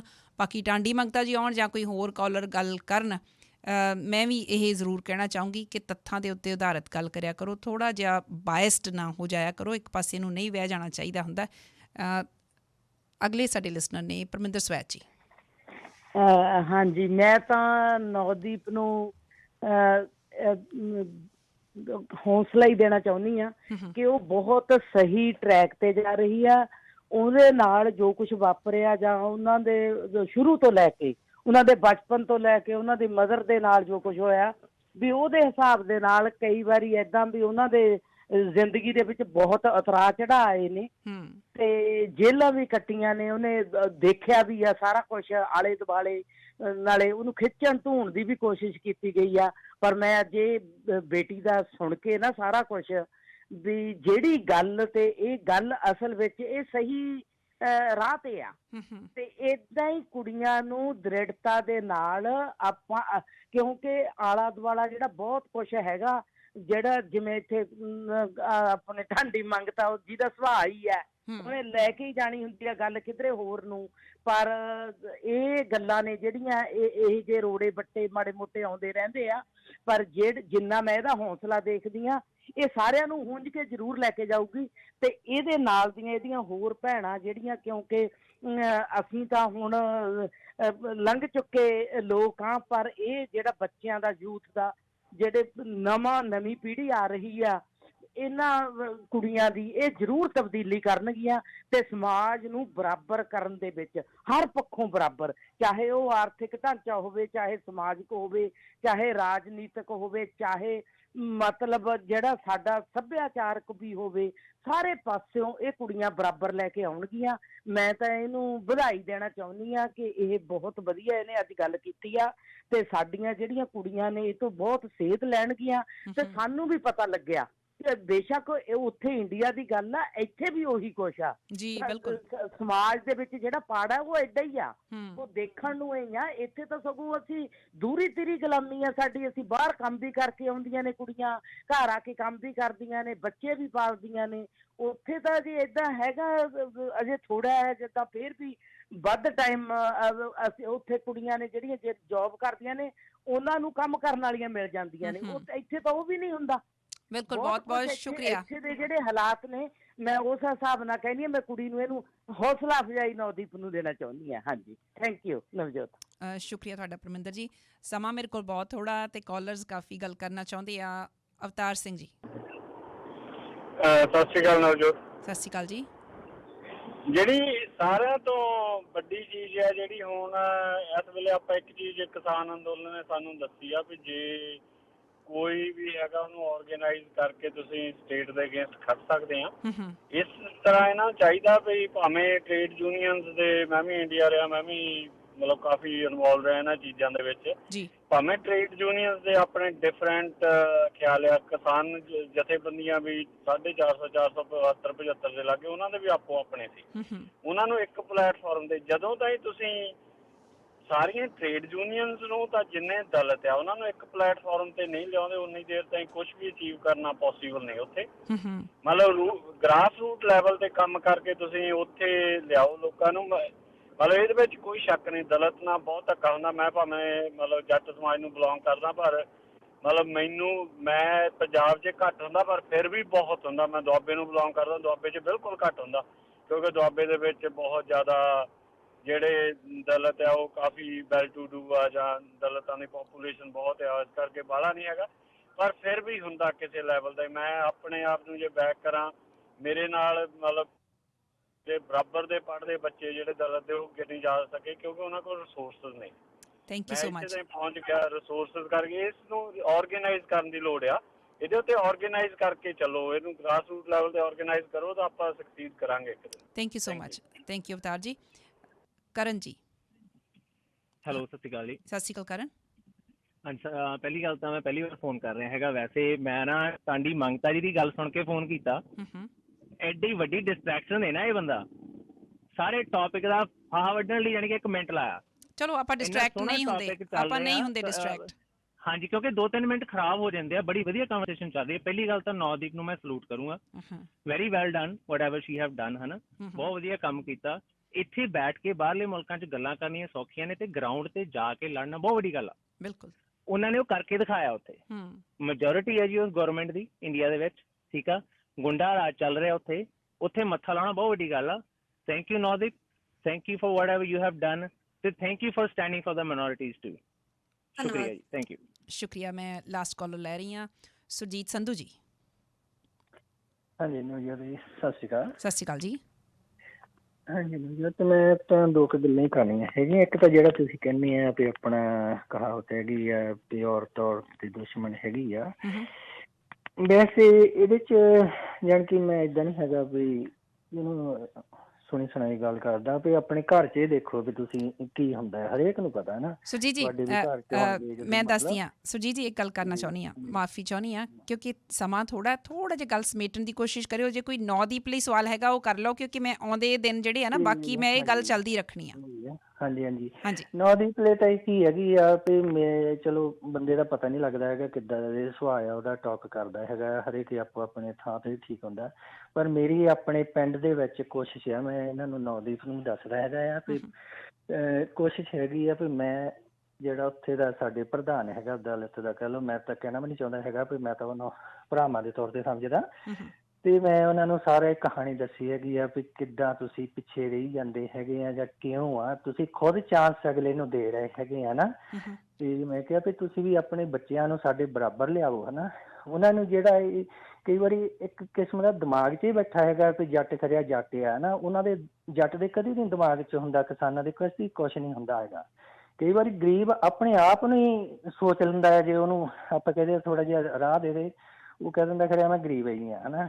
ਤੇ ਮੈਂ ਉਹਨੂੰ ਦੱਸਿਆ ਵੀ ਗੁਰੂਆਂ ਦੀਆਂ ਵੀ ਗੱਲਾਂ ਦੱਸੀਆਂ ਵੀ ਦੇਖੋ ਨਹੀਂ ਸਾਰਿਆਂ ਨੂੰ ਇੱਕੋ ਜਿਹੇ ਚਾਂਸ ਦਿੱਤੇ ਸੀਗੇ, ਵੀ ਕਈਆਂ ਨੇ ਲੈ ਲਏ ਚਾਂਸ ਤੇ ਕਈਆਂ ਨੇ ਉਹ ਹੁਣ ਜਿੱਦਾਂ ਸਾਡੇ ਪਿੰਡ ਤੱਕ ਕਿੰਨਿਆਂ ਨੇ ਜਿੱਦਾਂ ਮਤਲਬ ਸਾਰਿਆਂ ਨੇ ਬੱਚਿਆਂ ਦੇ ਨਾਂ ਵੀ ਕੌਰ ਤੇ ਸਿੰਘ ਰੱਖ ਦਿੱਤੇ। ਤੇ ਫਿਰ ਮੈਂ ਚੰਨੀ ਸਾਹਿਬ ਨੂੰ ਦੇਖਿਆ, ਮੈਂ ਕਿਹਾ ਇਹਨੇ ਤਾਂ ਸਿੰਘ ਵੀ ਰੱਖਿਆ ਹੈ, ਇਹ ਕਿੱਦਾਂ ਹਨਾ। ਸੋ ਜੀ ਟਾਈਮ ਮੇਰੇ ਕੋਲ ਹੋਰ ਇਜਾਜ਼ਤ ਨਹੀਂ ਦੇ ਰਿਹਾ, ਖਬਰਾਂ ਦਾ ਸਮਾਂ ਹੋ ਰਿਹਾ। ਕਿ ਤੁਹਾਡੀ ਗੱਲਬਾਤ ਲਈ ਸ਼ੁਕਰੀਆ। ਕਹਿਣੀ ਚਾਹੁੰਦਾ ਇਹਨਾਂ ਨੂੰ ਕਿ ਕਦੀ ਵੀ ਆਪਣੇ ਆਪ ਨੂੰ ਕਮਜ਼ੋਰ ਨਹੀਂ ਸਮਝਣਾ ਚਾਹੀਦਾ ਹੈਗਾ। ਬਿਲਕੁਲ। ਤੇ ਕਈ ਵਾਰੀ ਸੋਚ ਹੀ ਹੁੰਦੀ ਆ। Thank you so much. Nodeep, ਆਪਣੇ ਕੋਲ 2 ਮਿੰਟ ਦਾ ਸਮਾਂ ਬਾਕੀ ਹੈ, ਕੀ ਕਹਿਣਾ ਚਾਹੁੰਦੇ ਹੋ ਅਖੀਰ ਦੇ ਵਿੱਚ? ਬਿਲਕੁਲ ਇਹੀ ਹੈ ਕਿ ਜਿਨ੍ਹਾਂ ਲੋਕਾਂ ਨੇ ਵੀ ਹੌਸਲਾ ਅਫਜ਼ਾਈ ਕੀਤੀ ਉਹਨਾਂ ਦਾ ਬਹੁਤ ਬਹੁਤ ਧੰਨਵਾਦ, ਤੇ ਜਿਨ੍ਹਾਂ ਲੋਕਾਂ ਨੇ ਆਲੋਚਨਾ ਵੀ ਕੀਤੀ ਅਸੀਂ ਉਹਨਾਂ ਤੇ ਬਿਲਕੁਲ ਧਿਆਨ ਦੇਵਾਂਗੇ। ਜੇਕਰ ਸਾਨੂੰ ਲੱਗਦਾ ਕਿ ਹਨਾ ਹੋਰ ਬਦਲਾਵ ਕਰਨ ਦੀ ਜ਼ਰੂਰਤ ਅਸੀਂ ਜ਼ਰੂਰ ਕਰਾਂਗੇ, ਕਿਉਂਕਿ ਹਜੇ ਅਸੀਂ ਵੀ ਸਿੱਖ ਰਹੇ ਹਾਂ, ਹਜੇ ਬਹੁਤ ਸਾਰੀਆਂ ਚੀਜ਼ਾਂ ਸਿੱਖਣ ਦੀ ਜ਼ਰੂਰਤ ਆ। ਨਾਲ ਹੀ ਇੱਕ ਗੱਲ ਜਿਹੜੀ ਮੈਨੂੰ ਲੱਗਦਾ ਕਿ ਖਾਸ ਇੱਕ ਹੋਰ ਕਰਨੀ ਜ਼ਰੂਰੀ ਸੀ, ਉਹ ਇਹ ਹੈ ਕਿ ਅੱਜ ਦਾ ਮੀਡੀਆ ਜਿਹੜਾ ਸਭ ਤੋਂ ਵੱਧ ਆ ਜਿਹੜਾ ਔਰਤਾਂ ਨੂੰ ਕਿਵੇਂ ਹੋਰ ਜ਼ਿਆਦਾ ਨੀਚੇ ਲੈ ਕੇ ਜਾ ਰਿਹਾ, ਪੋਰਨੋਗ੍ਰਾਫੀ ਜਿਹੜੀ ਹੋ ਰਹੀ ਹੈ ਮੂਵੀਜ਼ ਦੇ ਵਿੱਚ, ਸੌਂਗਸ ਦੇ ਵਿੱਚ ਜਿਹੜੀਆਂ ਆ ਰਹੀਆਂ ਇਹ ਚੀਜ਼ਾਂ ਨੇ, ਉਹ ਔਰਤਾਂ ਨੂੰ ਹੋਰ ਜ਼ਿਆਦਾ ਨੀਚੇ ਦਰਜੇ ਵਿੱਚ ਲਿਜਾਣ ਦੀ ਕੋਸ਼ਿਸ਼ ਜਿਹੜੀਆਂ ਕਰ ਰਹੀਆਂ ਹੈਗੀਆਂ। ਕੋਸ਼ਿਸ਼ ਕਰਨੀ ਚਾਹੀਦੀ ਹੈ ਕਿ ਇਹਦੇ ਖਿਲਾਫ ਵੀ ਮੁਹਿੰਮ ਵਿੱਢੀ ਜਾਵੇ, ਕਿਉਂਕਿ ਉਹਨਾਂ ਨੂੰ ਇੱਕ ਪ੍ਰੋਡਕਟ ਦੇ ਤਰੀਕੇ ਨਾਲ ਯੂਜ਼ ਕੀਤਾ ਜਾਂਦਾ। 10 ਰੁਪਏ ਦੀ ਸਾਬਣ ਦੇ ਲਈ ਪੂਰਾ ਦਾ ਪੂਰਾ ਮਹਿਲਾ ਦਾ ਜਿਹੜਾ ਸਰੀਰ ਦਿਖਾ ਦਿੱਤਾ ਜਾਂਦਾ। ਕਿਤੇ ਨਾ ਕਿਤੇ ਸਾਰੀਆਂ ਚੀਜ਼ਾਂ ਜਿਹੜੀਆਂ ਬਹੁਤ ਜ਼ਿਆਦਾ ਪ੍ਰਭਾਵ ਪਾਉਂਦੀਆਂ ਲੋਕਾਂ ਦੇ ਦਿਮਾਗਾਂ ਦੇ ਲਈ, ਕਿਤੇ ਨਾ ਕਿਤੇ ਇਹਨਾਂ ਦੇ ਖਿਲਾਫ ਵੀ ਆਪਾਂ ਨੂੰ ਜ਼ਰੂਰ ਜਿਹੜੀ ਆਵਾਜ਼ ਉਠਾਉਣੀ ਚਾਹੀਦੀ ਆ। ਬਾਕੀ ਇਹੀ ਹੈ ਕਿ ਅਸੀਂ ਹਮੇਸ਼ਾ ਲੋਕਾਂ ਦੀਆਂ ਜਿਹੜੀਆਂ ਉਮੀਦਾਂ ਤੇ ਖਰਾ ਉਤਰਨ ਦੀ ਕੋਸ਼ਿਸ਼ ਕਰਾਂਗੇ। ਬਾਕੀ ਸਮਾਂ ਕੀ ਕਰ ਦੇਵੇ ਇਹਦਾ ਕੁਝ ਨਹੀਂ ਪਤਾ, ਪਰ ਅਸੀਂ ਆਪਣੇ ਵੱਲੋਂ ਹਮੇਸ਼ਾ ਇਹ ਕਹਿੰਦੇ ਰਵਾਂਗੇ ਕਿ ਅਸੀਂ ਹਮੇਸ਼ਾ ਲੋਕਾਂ ਦੇ ਹਿੱਤਾਂ ਲਈ ਖੜਾਂਗੇ, ਕਦੇ ਇਹੋ ਜਿਹੀ ਗੰਦੀ ਪੋਲਿਟਿਕਸ ਵਿੱਚ ਨਹੀਂ ਜਾਵਾਂਗੇ, ਕਿਉਂਕਿ ਜੋ ਅੱਜ ਸਾਨੂੰ ਲੋਕਾਂ ਨੇ ਇੱਕ ਨਾਮ ਦਿੱਤਾ ਹੈ ਅਸੀਂ ਉਸ ਨਾਮ ਨੂੰ ਨਹੀਂ ਖਰਾਬ ਕਰਾਂਗੇ। ਤੁਹਾਡੀਆਂ ਉਮੀਦਾਂ ਲਈ ਹਮੇਸ਼ਾ ਅਸੀਂ ਖੜੇ ਰਵਾਂਗੇ ਤੇ ਲੜਦੇ ਰਵਾਂਗੇ।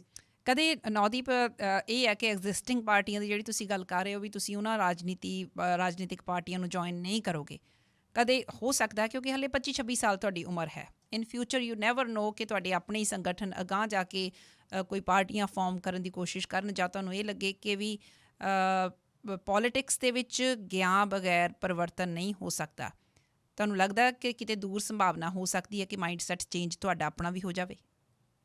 ਦੇਖੋ, ਇੱਕ ਮੇਰੇ ਖਿਆਲ ਸੰਗਠਨ ਦੀ ਸਭ ਦੀ ਇੱਕ ਵਿਚਾਰਧਾਰਾ ਹੁੰਦੀ ਆ, ਉਸ ਵਿਚਾਰਧਾਰਾ ਦੇ ਨਾਲ ਹੀ ਅੱਗੇ ਲੋਕ ਵੱਧਦੇ ਆ। ਹਾਂ, ਜੇਕਰ ਕੱਲ ਨੂੰ ਮੈਂ ਇਸ ਸੰਗਠਨ ਦੇ ਵਿੱਚੋਂ ਨਿਕਲ ਜਾਂਦੀ ਹਾਂ, ਫਿਰ ਕਿਤੇ ਹੋਰ ਜੁੜਦੀਆਂ ਹਾਂ, ਉਹਨਾਂ ਦਾ ਹੋ ਸਕਦਾ। ਪਰ ਇਹ ਸੰਗਠਨ ਦਾ ਜਿਹੜਾ ਸੰਵਿਧਾਨ ਸਾਡਾ ਹੈਗਾ, ਉਹਦੇ ਵਿੱਚ ਇਹੀ ਹੈ ਕਿ ਜਿੰਨਾ ਟਾਈਮ ਸਾਰੇ ਮਜ਼ਦੂਰ, ਸਾਰੀਆਂ ਮਹਿਲਾਵਾਂ, ਸਾਰੇ ਦਲਿਤ ਤਬਕਾ, ਜਿਹਨਾਂ ਨੂੰ ਦਲਿਤ ਕਿਹਾ ਜਾਂਦਾ, ਵੈਸੇ ਅਸੀਂ ਕਾਸਟ ਨੂੰ ਪ੍ਰਮੋਟ ਨਹੀਂ ਕਰਦੇ, ਪਰ ਜਿੰਨਾ ਟਾਈਮ ਦਲਿਤ ਕਹਿ ਕੇ ਉਹਨਾਂ ਤੇ ਅਟੈਕ ਕੀਤਾ ਜਾਂਦਾ ਉਹਨਾਂ ਟਾਈਮ ਇਹ ਬੋਲਣਾ ਪੈ ਰਿਹਾ ਹੈਗਾ। ਤੇ ਜਿੰਨਾ ਟਾਈਮ ਸਾਰੇ ਕਿਸਾਨ ਇੱਕ ਨਹੀਂ ਹੁੰਦੇ ਉਹਨਾਂ ਟਾਈਮ ਕੋਈ ਬਦਲਾਵ ਨਹੀਂ ਹੋਣਾ ਹੈਗਾ।